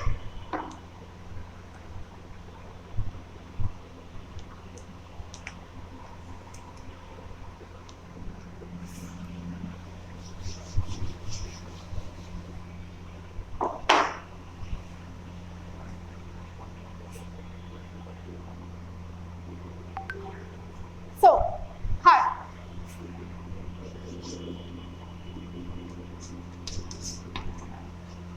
हमारा जो हार्ट होता है बच्चों, it is a muscular organ. ये मस्कुलर ऑर्गन होता है जो कि हमारे कहाँ प्रेजेंट होता है, थोरेसिक कैविटी, मतलब हमारे चेस्ट में प्रेजेंट होता है। क्लियर है आप लोगों को? अब देखिए हमारा जो हार्ट होता है, एक फैक्ट बता रही हूँ, एग्जाम में नहीं पूछा जाएगा बट फैक्ट है कि आपकी जितनी बड़ी मुट्ठी होती है ना बच्चों, उतना ही बड़ा आपका दिल होता है। क्लियर है आप लोगों को? अगर मैं अपनी मुट्ठी बंद करूं और इतनी बड़ी अगर मेरी मुट्ठी बन रही है तो मेरा दिल भी इतना ही बड़ा होगा। क्लियर है? सो हमारा जो हार्ट होता है ये क्या करते हैं, जैसे कि मेरी बॉडी में ना बच्चों क्या हो रहा है, ऑक्सीजनेटेड प्लस डीऑक्सीजनेटेड दोनों ब्लड कैरी हो रहे हैं। मेरी जो ब्लड वेसल्स हैं वो साफ ब्लड मतलब ऑक्सीजन वाले ब्लड को गंदा ब्लड मतलब सेल्स ने उस ऑक्सीजन को यूज करके कार्बन डाइऑक्साइड बना दिया है, तो उसको क्या करती है वो बच्चों, उसको वो ट्रांसपोर्टेशन करती है। तो दोनों तरह के ब्लड हमारे बॉडी में ट्रांसपोर्ट होते रहते हैं अलग अलग ब्लड वेसल्स के द्वारा। क्लियर है? तो बच्चों हमारा हार्ट जो होता है ना, वो दोनों ब्लड वेसल हमारे हार्ट में आके आती हैं, तो वो ब्लड हमारे हार्ट में आके कहीं मिल ना जाए, साफ और गंदा ब्लड, ऑक्सीजनेटेड और डीऑक्सीजनेटेड ब्लड हमारे हार्ट में आके कहीं मिल ना जाए, तो इसी चीज को प्रिवेंट करने के लिए हमारे हार्ट में चैम्बर्स प्रेजेंट होते हैं। क्लियर है? हमारे हार्ट में क्या प्रेजेंट होते हैं, चैम्बर्स प्रेजेंट होते हैं। क्यों? क्योंकि कहीं साफ ब्लड और गंदा blood, oxygenated plus deoxygenated blood दोनों कंबस्ट ना कर जाए, दोनों मिल ना जाए। क्लियर है आप लोगों को? तो जैसे कि देखिए ये हार्ट है, ये लेफ्ट आर्टरियम है, ये राइट आर्टरियम है। ओके, तो हमारा जो लेफ्ट पोर्शन है, मेरे हार्ट का जो लेफ्ट पोर्शन है वो नॉर्मली ऑक्सीजनेटेड ब्लड मतलब प्योर ब्लड को कैरी करता है। उस चैम्बर में केवल प्योर ब्लड ही आ सकता है, और राइट वाले पोर्शन में बच्चों नॉर्मली या यूजली क्या होता है, डीऑक्सीडेटेड ब्लड होते हैं। क्लियर है आप लोगों को? आपको ये भी समझ में आ गया कि किस पार्ट में ऑक्सीडेटेड ब्लड होता है और किस पार्ट में डीऑक्सीडेटेड ब्लड होता है। क्लियर है?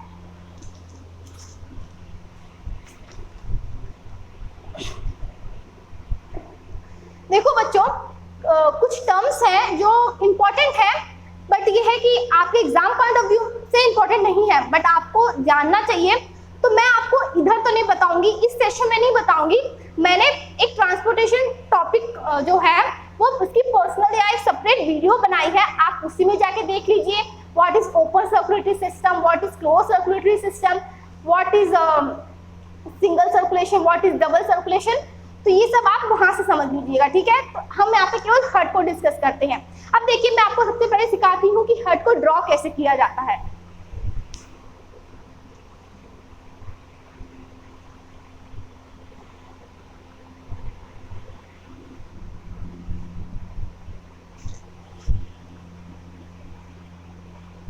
देखो ध्यान से देखिए, क्योंकि एग्जाम पॉइंट ऑफ व्यू से बच्चों ये बहुत ज्यादा इंपॉर्टेंट है, और सबसे बड़ी बात ये है एनसीईआरटी में इतना कॉम्प्लिकेटेड दिया गया है कि बच्चे समझ नहीं पाते इसको कैसे ड्रॉ किया जाए।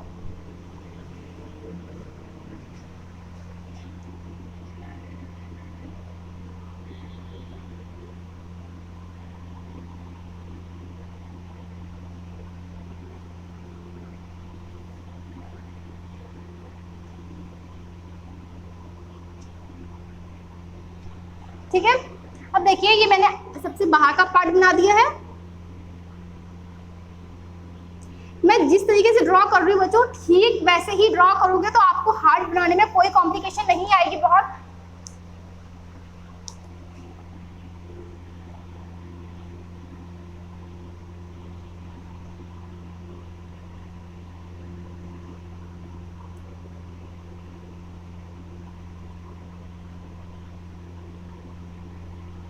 ये मैंने चैम्बर्स बनाए हैं, ठीक है बच्चों, ये देखिए। अब इसके बाद आप यहां से एक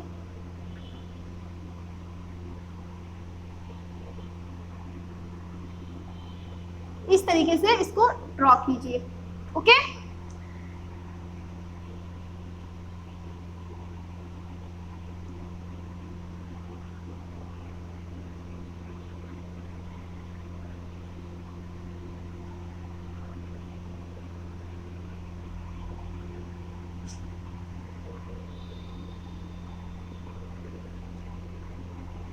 बच्चों आपको कोई सी वीडियो में आपको ये नहीं बताया जाएगा कि हार्ट कैसे ड्रॉ करना है कैसे नहीं, तो बिल्कुल ध्यान से देखिए, बहुत इजी तरीके से समझ में आ रहा है कि हार्ट कैसे ड्रॉ किया जा सकता है, ओके।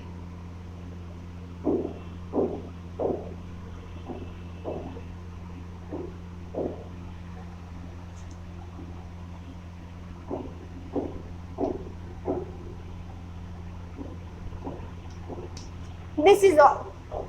तो बच्चों केवल इतना ही है इस हार्ट में और कोई कॉम्प्लिकेशन नहीं है। अब ये जो पार्ट बना है इस पार्ट को बोलते हैं लेफ्ट एट्रियम, इसको बोलते हैं राइट आर्टियम,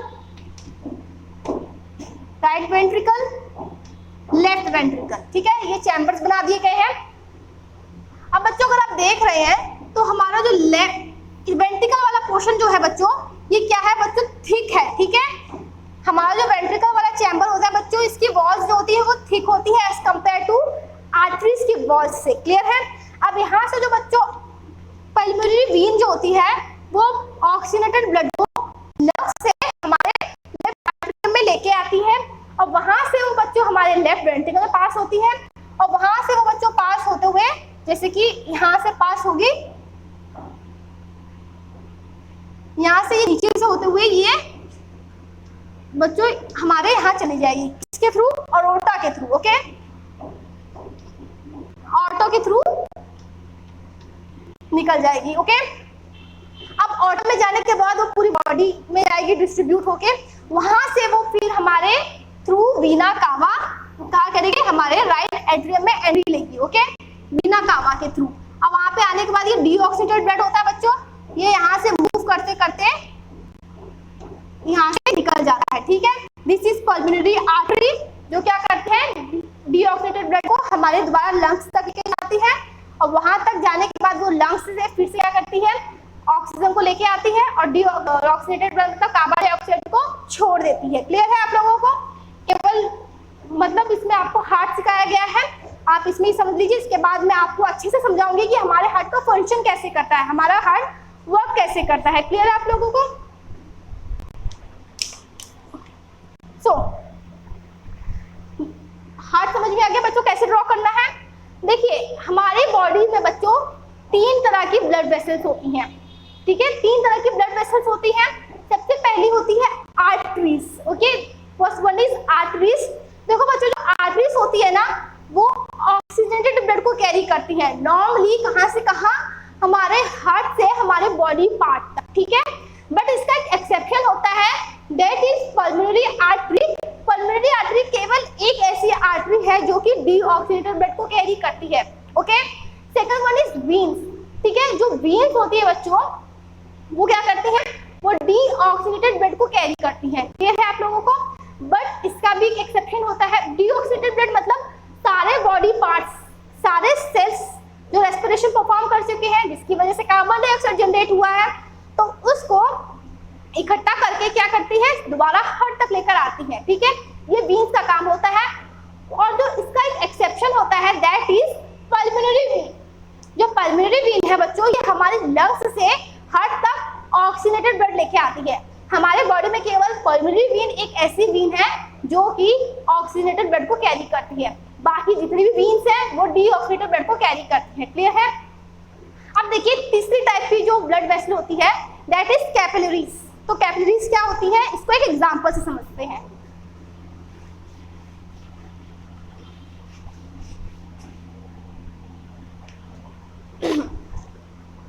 देखिए कैपिलरीज क्या है, इसको एक एग्जांपल से समझते हैं। जैसे कि ये कोई आपका घर है ये, ठीक है। अब आपके घर में बहुत सारे चैम्बर्स प्रेजेंट होते हैं, रूम प्रेजेंट होते हैं, ठीक है। मान लीजिए वो रूम है जहाँ पर पानी का सप्लाई है, ओके।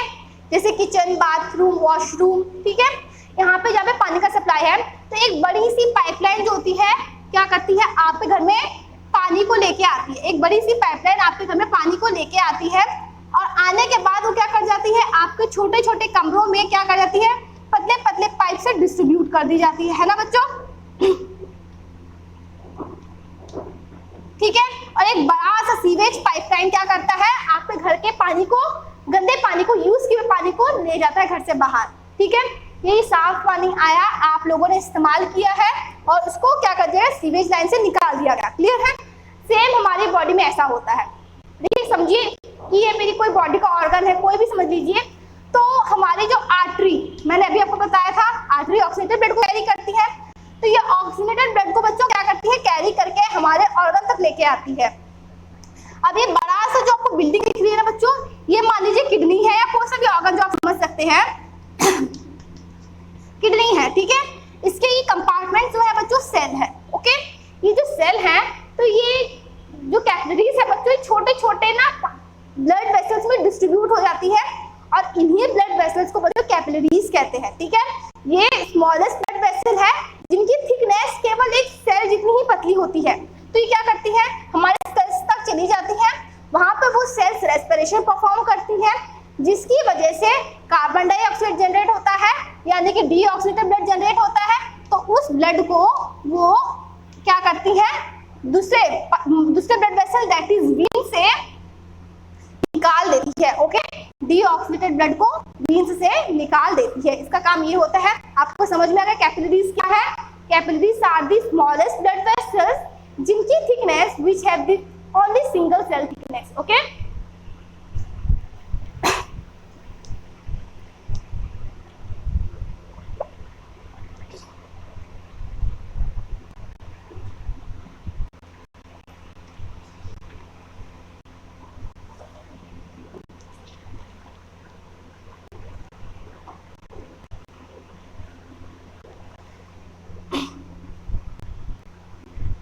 ओके, अब देखिए बच्चों, एक फैक्ट की बात बता रहे हैं। हमारी जो आर्टरीज होती है बच्चों, वो ना क्या होती है, डीप प्रेजेंट होती है, बहुत नीचे प्रेजेंट होती है। हमारी वीन्स जो होती है वो ऊपर प्रेजेंट होती है। ऐसा क्यों? मैंने अभी आपको बताया था कि हमारी जो आर्टरीज होती है ना बच्चों, वो सीधे हमारे दिल से, हमारे हार्ट से क्या करती है, ब्लड को लेकर जाती है, ठीक है। जिसकी वजह से उसके अंदर प्रेशर ज्यादा होता है। अब बच्चों ये प्रेशर इतना ज्यादा होता है कि अगर ये ऊपर प्रेजेंट होना तो ये फट भी सकती है, ठीक है। तो इसी चीज से बचने के लिए हमारी जो आर्टरीज होती है वो थोड़ी डीप लेयर में प्रेजेंट होती है, ओके। हमारी पल्मोनरीज जो होती है, सॉरी वीन्स जो होती है वो क्या करती हैं, वो ऊपर प्रेजेंट होती है क्योंकि उनका अंदर का प्रेशर होता है, प्रेशर कम होता है, ओके। तो हम लोग डिस्कस करते हैं कि हमारा हार्ट कैसे फंक्शन करता है, पूरे बॉडी में कैसे ब्लड को रेगुलेट करता है, ओके।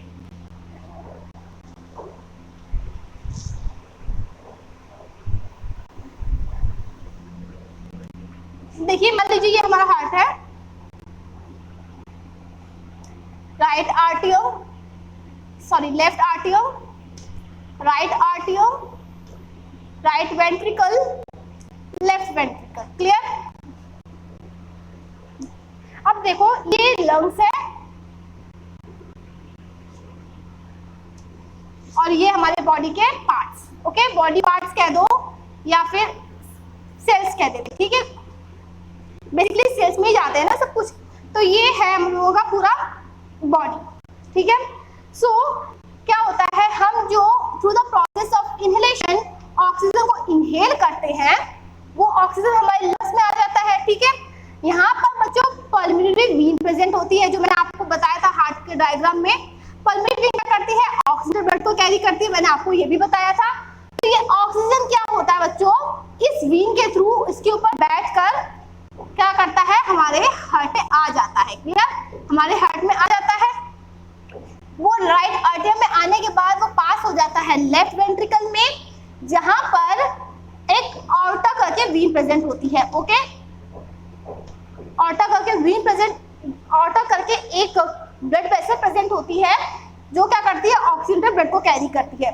अब वो ब्लड जो है वो हमारे ऑर्टा के थ्रू पूरे बॉडी पार्ट में डिस्ट्रीब्यूट हो जाता है, ठीक है। ऑक्सीडेटेड ब्लड होता है, वहां पर सेल्स जो प्रेजेंट होती हैं वो ऑक्सीजन का वेट करती हैं कि ऑक्सीजन आएगा तो हम लोग रेस्पिरेशन परफॉर्म करेंगे, जिसकी वजह से कार्बन डाइऑक्साइड जनरेट होता है। क्लियर? अब यहाँ पे जनरेट हो गया है कार्बन डाइऑक्साइड। क्लियर?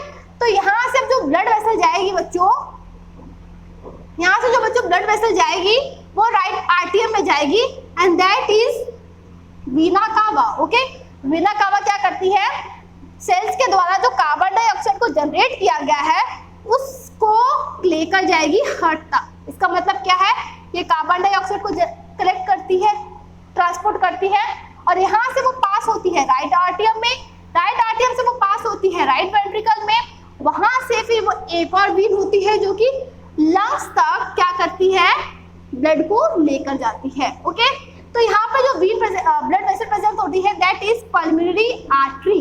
ठीक है, यहाँ पे जो प्रेजेंट होता है that is pulmonary artery. Okay, तो पल्मोनरी आर्टरी जो है वो बच्चों वो भी डीऑक्सीनेटेड ब्लड कैरी कर रही है ऑब्वियसली, और वो ब्लड जो है वो लेके जाता है इसको यहाँ तक।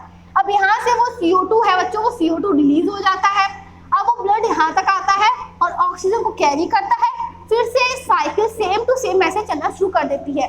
तो इस तरीके से हमारी पूरी बॉडी में ऑक्सीजन और डीऑक्सीजनेटेड ब्लड सब कैरी होता रहता है, ट्रांसपोर्ट होता रहता है। क्लियर? आप लोगों को समझ में आ गया है?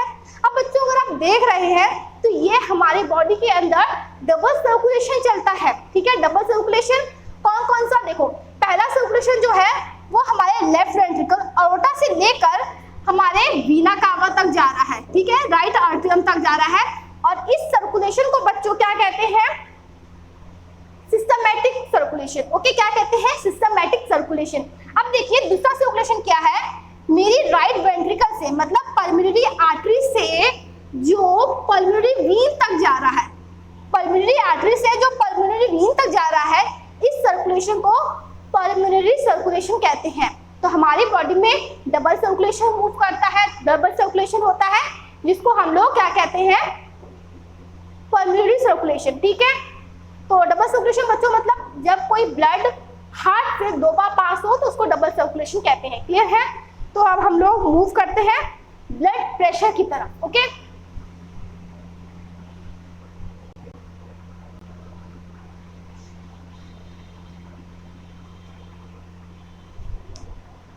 Okay, blood pressure. What is blood pressure?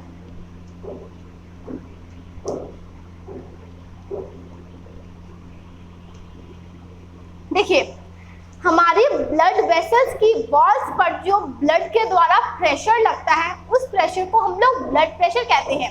देखिए समझिए, ये ब्लड वेसल है, हमारी ब्लड वेसल्स की जो वॉल्स है, ठीक है, ये वॉल्स है, इनके ऊपर जो ब्लड, इसके अंदर जो ब्लड मूव कर रहा है वो जो प्रेशर लगाता है इन वॉल्स पर, उस प्रेशर को हम लोग ब्लड प्रेशर कहते हैं। ठीक है, आप लोगों को समझ में आया?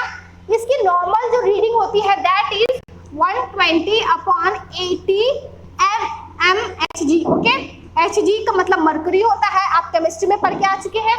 तो इसकी नॉर्मल रीडिंग 120/80 होती है।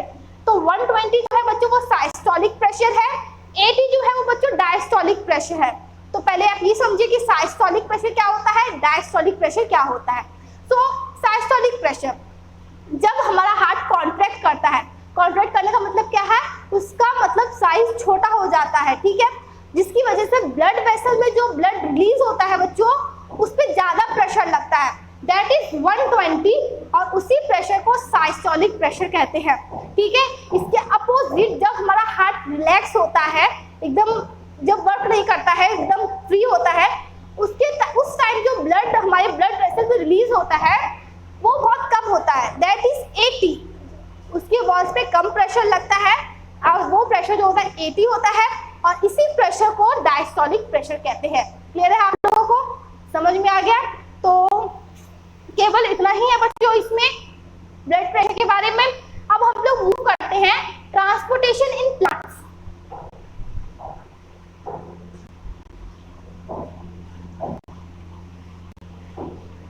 Okay, transportation in plants. देखो बच्चों, जो प्लांट्स होते हैं ना उनके पास हमारी तरह specifically heart, blood vessels, blood नहीं प्रेजेंट होता है सर्कुलेट करने के लिए। ठीक है, वो वो सिंपली, मतलब जैसे को बच्चों ऐसा है ना कि हम लोग बहुत कॉम्प्लिकेटेड हैं, ठीक है, और जो चीज जैसे कॉम्प्लिकेट होती चली जाती है उसके फंक्शन भी कॉम्प्लिकेट होते चले जाते हैं। लेकिन जो प्लांट होते हैं ना, आपने देखा होगा कि वो एक ही जगह खड़े रहते हैं, सिंपल होते हैं, उनकी लाइफ में कुछ ज्यादा काम ही नहीं होता है, तो बिना ब्लड वेसल के भी अपने बॉडी में क्या कर सकते हैं, बॉडी पार्ट में चीजों को सर्कुलेट कर सकते हैं, ट्रांसपोर्ट कर सकते हैं, ठीक है। देखिए समझिए कैसे। अब देखो बच्चों, प्लांट के अंदर दो तरह के ट्रांसपोर्टेशन होते हैं। सबसे पहले होता है ascent of sap, okay, ascent of sap. Second one है हमारा ट्रांसलोकेशन,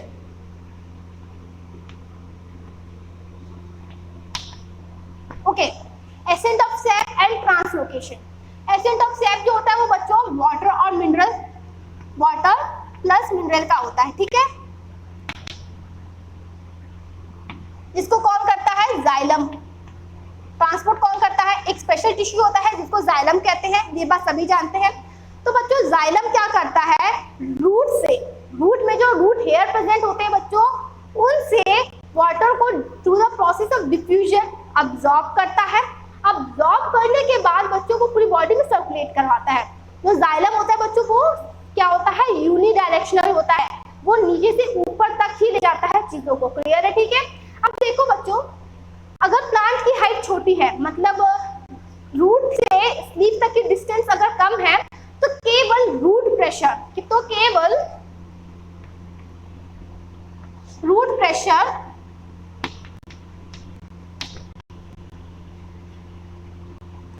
से ही ये रिक्वायरमेंट पूरी की जा सकती है। देखिए कैसे, रूट प्रेशर क्या होता है, देखो जैसे इसको एग्जांपल से समझते हैं। मान लीजिए ये रूट है, ठीक है, ये कमरा मान लीजिए पहले आप, जैसे ये कमरा है कोई, इसमें एक ये दरवाजा है और एक ये दरवाजा है। अब इसके अंदर मैं किसी एक बच्चे को डालूं तो वहाँ पे कोई दिक्कत नहीं होगी।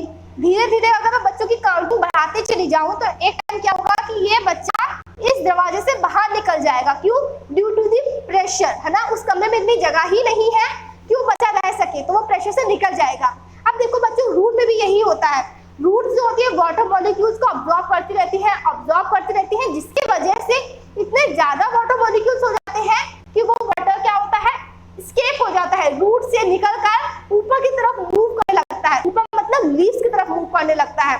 तो छोटे छोटे जो प्लांट्स होते हैं, through the process of root pressure, वो अपने वाटर की रिक्वायरमेंट पूरा कर लेते हैं। क्लियर है आप लोगों को। अब देखिए, जो प्लांट्स बड़े होते हैं, मतलब ट्रीज, ठीक है, जो ट्रीज बड़े होते हैं उनके बीच रूट की डिस्टेंस और लीफ की डिस्टेंस क्या होती है बच्चों, ज्यादा होती है। तो केवल रूट प्रेशर से इस रिक्वायरमेंट को पूरा नहीं किया जा सकता है। अब बच्चों मान लीजिए कि एक बहुत बड़ा हॉल है, मैं कितने भी बच्चों को डाल दूं, बच्चे बाहर निकल पाएंगे क्योंकि वो रूम ही इतना बड़ा है, प्रेशर नहीं जनरेट होगा। पर बच्चों इसके ठीक वैसा ही ट्रीज के साथ होता है। अब इतना बड़ा ट्री है, उसमें अगर मैं कितना भी पानी डाल दूं, बच्चे ट्रीज कितना ही वाटर को अब्सॉर्ब कर, इतना वो वाटर अब्सॉर्ब नहीं कर सकते हैं कि वो पूरी की पूरी रिक्वायरमेंट को पूरा कर दे वाटर की, है ना। तो इसके साथ साथ रूट प्रेशर के साथ साथ वो ट्रांसपिरेशनल पुल,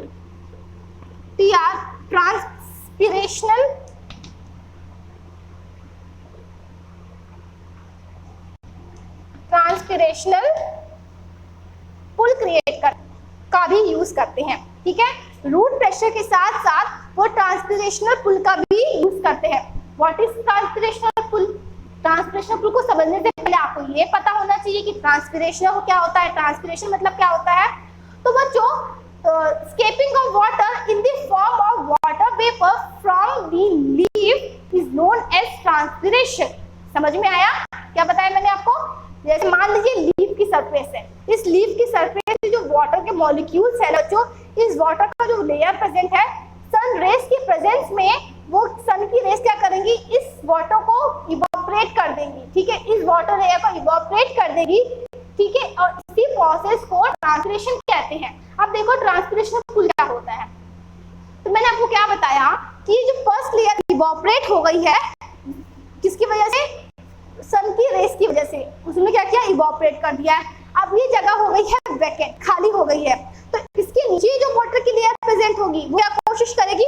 ऊपर आने की, ठीक वैसे ही जैसे हमारे देश के नेता करते हैं, अपनी ऊंची जो पोस्ट चेयर को खाली देखते हैं, वहां जाने की कोशिश करते हैं, तो वाटर के मॉलिक्यूल्स अपने से नीचे से ऊपर वाली जो लेयर खाली देखते हैं तो ऊपर की तरफ मूव करने की कोशिश करते हैं, जिसकी वजह से ये बीच वाली लेयर खाली हो गई है ना बच्चों, सेकंड वाली लेयर खाली हो गई, तो थर्ड लेयर क्या करेगी, उस सेकंड लेयर को भरने की कोशिश करेगी, ठीक है। और एक टाइम क्या आएगा कि रूट पे जो वाटर की लेयर प्रेजेंट थी वो धीरे धीरे ऊपर आना शुरू हो जाएगी, और इस तरीके से एक पुल क्रिएट हो रहा है जिसको ट्रांसपिरेशनल पुल कहते हैं, ठीक है।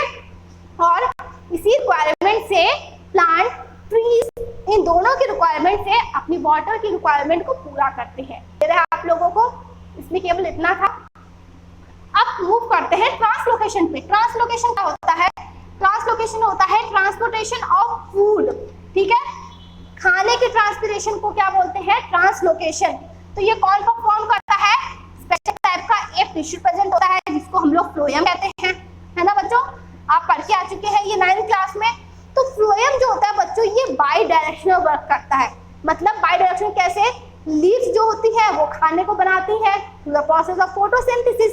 उस खाने को बच्चों फ्लावर भी यूज करता है ना, फ्लावर यूज करता है मतलब ऊपर वाले पार्ट में जाता है, इवन रूट भी यूज करता है मतलब नीचे भी जाता है। तो क्या होता है, वो दोनों तरफ मूव कर सकता है, जबकि जाइलम केवल यूनिडायरेक्शनल होता है जो कि नीचे से ऊपर की तरफ जाता है। क्लियर है आप लोगों को? देखो बच्चों, जाइलम में एसेंट ऑफ सेफ में जो था केवल पुल के द्वारा फोर्स की वजह से ही वाटर की रिक्वायरमेंट पूरी की जा सकती थी, ठीक है। पर फ्लोएम में ऐसा नहीं होता है, मतलब ट्रांसलोकेशन में ऐसा नहीं होता है। उसके अंदर एनर्जी का यूज होता है, दैट इज एटीपी। एटीपी का ही यूज करके खाने को या फूड को पूरी बॉडी में ट्रांसलोकेट किया जा सकता है। ओके, तो आपका जो ट्रांसपोर्टेशन टॉपिक है ये भी यहाँ कंप्लीट होता है। अब हम लोग वेरी लास्ट टॉपिक को डिस्कस करने वाले हैं, दैट इज एक्सक्रीशन। ओके,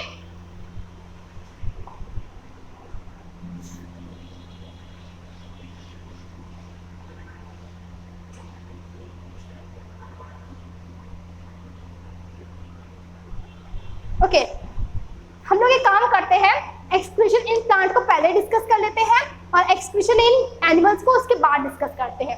तो एक्सक्रीशन इन प्लांट, सबसे पहले तो आपको ये पता होना चाहिए व्हाट इज एक्सक्रीशन, ठीक है। किसी भी चीज को जब निकाला जाता है तो उसको एक्सक्रीट करना बोलते हैं, है ना बच्चों? किसी भी चीज को जब निकाला जाता है तो उसको एक्सक्रीट कर बोलते हैं ना। अब नॉर्मली बच्चों कोई अच्छी चीज को तो नहीं निकाला जाता है, हम गंदी चीजों को तो निकालते हैं, चाहे घर से कचरा हो या कुछ भी हो, हम लोग क्या करते हैं, वेस्ट चीजों को ही निकालते हैं। तो हमारी बॉडी में भी बच्चों यही होता है, जब हमारी बॉडी से हम लोग वेस्ट मटेरियल को निकालते हैं तो उसको एक्सक्रीशन कहते हैं। क्लियर है आप लोगों को?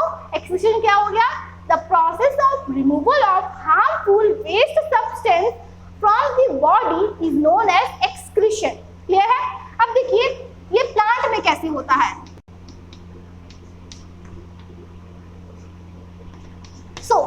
प्लांट्स में कैसे होता है? प्लांट्स के पास ना किडनी है ना कुछ है, मतलब किसी प्रकार का कोई ऑर्गन नहीं प्रेजेंट है जिसकी वजह से वो एक्सक्रीशन परफॉर्म कर सके। पर बच्चों मैंने आपको क्या बताया, प्लांट सिंपल होते हैं, वो किसी भी तरीके से अपने फंक्शन को परफॉर्म कर सकते हैं, they are capable of doing that. Okay, तो प्लांट में क्या होता है, ये बहुत सारे प्रोसेस यूज करते हैं, एक नहीं बहुत सारे प्रोसेस यूज करते हैं। पहला प्रोसेस हो जाता है लीव्स के द्वारा, ठीक है, through the process of photosynthesis. Photosynthesis में क्या होता है, फोटोसिंथेसिस में ऑक्सीजन को लिया जाता है और कार्बन डाइऑक्साइड रिलीज किया जाता है ना। कार्बन डाइऑक्साइड को रिलीज किया जाता है किसके थ्रू? स्टोमेटा के थ्रू। क्लियर है? स्टोमेटा के थ्रू रिलीज कर दिया जाता है। Okay, second one is respiration.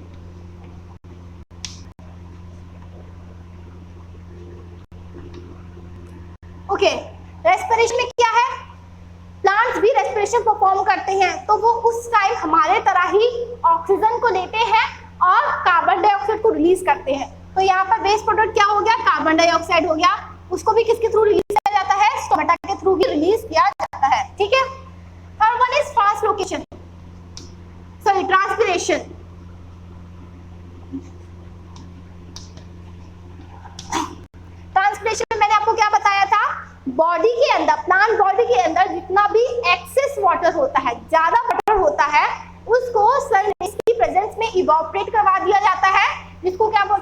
Transpiration बोलते हैं। तो यहाँ पे क्या रिमूव होता है, excess amount of water, okay, excess water.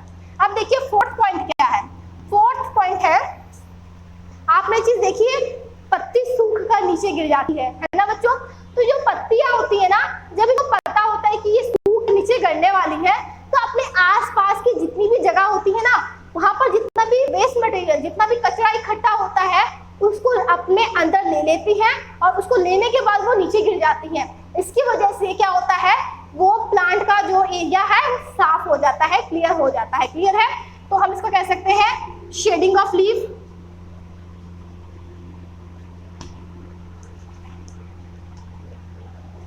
अब देखिए fifth, gums and resin, okay. अगर आपने कभी देखा हो ट्रीज में कि उनके स्टेम्स में ना बच्चों क्या होता है, उनके स्टेम्स में कुछ चिपचिपा सा लिक्विड टाइप, मतलब एक सब्सटेंस रिलीज होता है, ठीक है ना, जिसको हम लोग गम कहते हैं। तो वो भी क्या होता है बच्चों, वो भी एक टाइप का वेस्ट मटेरियल होता है, जिसको गम या रेजिन कहते हैं। जब हम लोग किसी डंडी को तोड़ते हैं तो उसमें से दूध निकलने लगता है सफेद सफेद, जिसको रेजिन कहा जाता है। तो ये भी क्या होता है बच्चों, एक टाइप का वेस्ट थिंग होता है, वेस्ट मटेरियल होता है, जिसको लेंटिसेल्स के द्वारा निकाल दिया जाता है। किसके द्वारा? लेंटिसेल्स। मैंने अभी आपको बताया था लेंटिसेल्स क्या होता है, तो उसके थ्रू उसको रिलीज कर दिया जाता है, ओके। ये स्टेम के द्वारा प्रेजेंट किया जाता है, ये लीफ गिर जाती है, और ये तीनों स्टोमेटस के द्वारा, लीफ के द्वारा परफॉर्म किए जाते हैं। अब एक्सक्रीशन इन प्लांट में केवल इतना ही है बच्चों। अब हम लोग मूव करते हैं excretion in human being, okay. देखो ये कुछ इस तरीके से होता है, क्लियर है? अब देखिए ये जो आपको स्ट्रक्चर दिख रहा है, वन पेयर ऑफ किडनी होती है, वन पेयर किडनी, ओके। ये आपको जो दिख रहा है इसको ऑर्टा बोलते हैं, जो कि कैरी करती है क्या, ऑक्सीजनेटेड ब्लड, है ना। अब ये जो ब्लू कलर का दिख रहा है इसको बोलते हैं वीना कावा, जो कि कैरी करती है deoxygenated blood, clear. Yellow colour का जो आपको दिख रहा है इसको उरेटर बोलते हैं।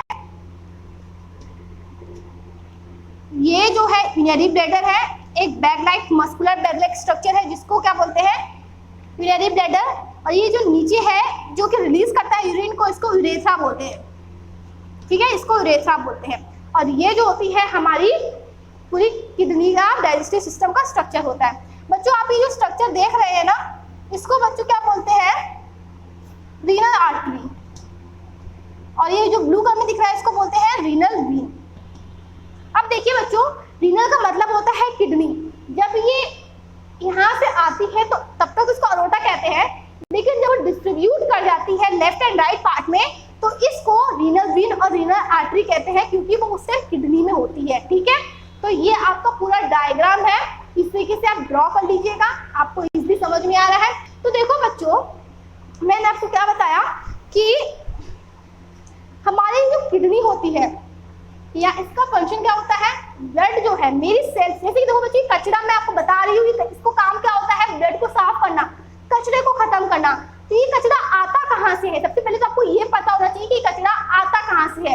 ऐसा तो है नहीं कोई कचरे की गाड़ी आती है मेरी बॉडी में डाल के चली जाती है या आपकी बॉडी में डाल के चली जाती है, नहीं ना, ये हमारी बॉडी के अंदर ही जनरेट होता है, ठीक है, हमारी बॉडी के अंदर ही जनरेट होता है। कहाँ पर जनरेट होता है, मेरी जो सेल्स है, हमारी जो सेल्स है वो इतना काम करती हैं, इतनी सारी मेटाबॉलिक रिएक्शंस परफॉर्म करती हैं, कुछ चीजें बनाती हैं, कुछ चीजें तोड़ती हैं, जिसकी वजह से बहुत सारा कचरा इकट्ठा हो जाता है, ठीक है, बहुत सारा वेस्ट मटेरियल इकट्ठा हो जाता है।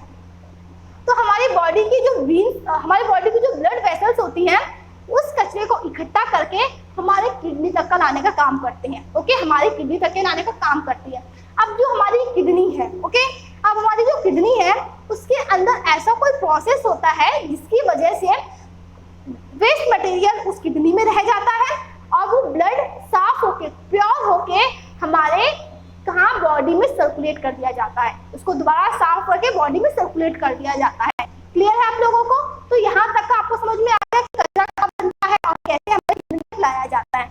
अब देखिए, तो हमारे किडनी का काम क्या हो गया, हमारे एक्सक्रीटरी सिस्टम का काम क्या हो गया। सबसे पहला तो काम ये है ब्लड को साफ करना, ब्लड को क्लियर करना। दूसरा बात ये है कि ये हमारे वाटर के कंसंट्रेशन को मेंटेन करती है। देखिए कैसे,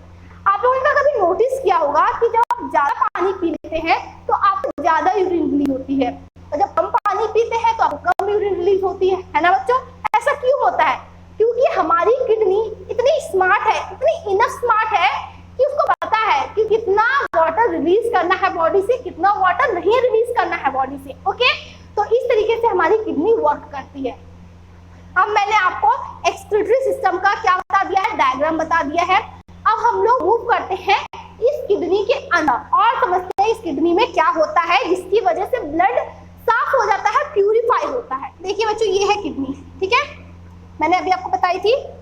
और ये है हमारी रीनल आर्टरी और ये हमारी रीनल वेन। ओके, अब हमारी जो बच्चों रीनल आर्टरी है, ये अंदर आने के बाद बहुत सारे पार्ट्स में डिस्ट्रीब्यूट हो जाती है, मिलियंस ऑफ पार्ट में क्या हो जाती है, डिस्ट्रीब्यूट हो जाती है। ओके, मैंने यहाँ पे कुछ ही कम बना के दिखाया, बट ये मिलियंस ऑफ पार्ट में डिस्ट्रीब्यूट होती है। यहाँ पे आने के बाद बच्चों ये क्या करती है, कैपिलरीज में डिस्ट्रीब्यूट हो जाती है। कैपिलरीज मैंने आपको बताई थी अभी ट्रांसपोर्टेशन में, ये बहुत सारी कैपिलरीज बना देती हैं। ओके, कैपिलरीज बनाने के बाद ये वीन्स में कन्वर्ट हो जाती हैं और ये हमारे किडनी से बाहर निकल जाती है। क्लियर है?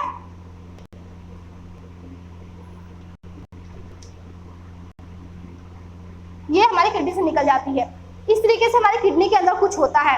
रीनल आर्टरी बहुत सारे पार्ट्स में डिस्ट्रीब्यूट हो जाती है, कैपिलरीज बनाती है और फिर कैपिलरीज बनाने के बाद वीन्स के फॉर्म में रीनल वेन्स के फॉर्म में निकल जाती है। फिर वहां से वो ऑर्टा और वीना कावा के फॉर्म में मतलब बाहर होती है। इतना समझ में आ गया? अब देखिए, मैंने आपको यूरेटर के बारे में बताया था, यहाँ से यूरेटर निकलता है ना। अब ये हमारी जो यूरेटर होती है ये भी बहुत सारे ब्रांचेस में डिस्ट्रीब्यूट हो जाती है। जितने कि नेफ्रॉन होते हैं उतना हमारा यूरेटर बन जाता है। ठीक है, ये भी मिलियंस ऑफ अमाउंट ब्रांचेस हो जाती है। तो देखो हमारी किडनी क्या होता है कि कोई ब्लड जो ऑर्टर लेके आया है, वो लेके आने के बाद किडनी में घुसता है ना बच्चों, हर एक इसके अंदर चला जाता है, ब्रांचेस में चला जाता है। यहाँ पर कैपिलरीज में ऐसा कुछ काम होता है, ऐसा कोई फंक्शन परफॉर्म होता है जिसकी वजह से ब्लड साफ होकर तो वीन्स के थ्रू निकल जाता है और वेस्ट मटेरियल वहीं पर ही रह जाता है, जिसको यूरेटर की ब्रांच से कलेक्ट करके यूरेटर के थ्रू यूरिनरी ब्लैडर में लेके जाती है, जहां पर उसको स्टोर किया जाता है और स्टोर करने के बाद रिलीज करते हैं। देखो बच्चों, हमारा जो यूरिनरी ब्लैडर होता है ना, ये मस्कुलर बैग लाइक स्ट्रक्चर होता है, स्ट्रेच किया जा सकता है इसको। और जब तक हमारा ब्रेन उसको बता ना दे, उसको सिग्नल ना भेजे कि आप it is the time to release the urine, तब तक वो नहीं यूरिन को रिलीज कर सकता। ठीक है, जब तक ब्रेन उसको ये ना कहेगा कि आपको यूरिन को रिलीज करना है, तब तक वो यूरिन को रिलीज नहीं कर सकता है और यूरेथ्रा के थ्रू वो यूरिन को रिलीज कर दिया जाता है। क्लियर है आप लोगों को? तो ये हमारी प्रोसेस होता है किडनी के अंदर। अब देखो बच्चों, मैं तब से आपको समझा रही हूँ कि ऐसा प्रोसेस होता है, ये ऐसा कुछ होता है, बट ऐसा किडनी के अंदर क्या है जिसकी वजह से ब्लड प्यूरिफाई हो पा रहा है, यूरिन बनती कैसे है, आपको ये समझना चाहिए। तो देखो यहाँ पर एक स्ट्रक्चर प्रेजेंट होता है बच्चों हर किसी में, और इस स्ट्रक्चर को बोलते हैं नेफ्रॉन। ठीक है, क्या बोलते हैं? नेफ्रॉन बोलते हैं। It is the structural and functional unit of kidney. Kidney के अंदर यही है जो फंक्शन को परफॉर्म करती है, जिसकी वजह से ब्लड प्यूरिफाई होता है। ठीक है, तो हम लोग सबसे पहले समझते हैं नेफ्रॉन का स्ट्रक्चर और हमारी यूरिन फॉर्म कैसे होती है, उनके 3 स्टेप्स को। क्लियर है?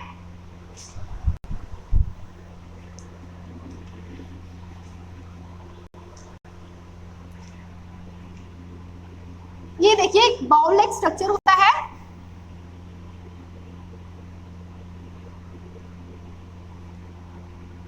ओके,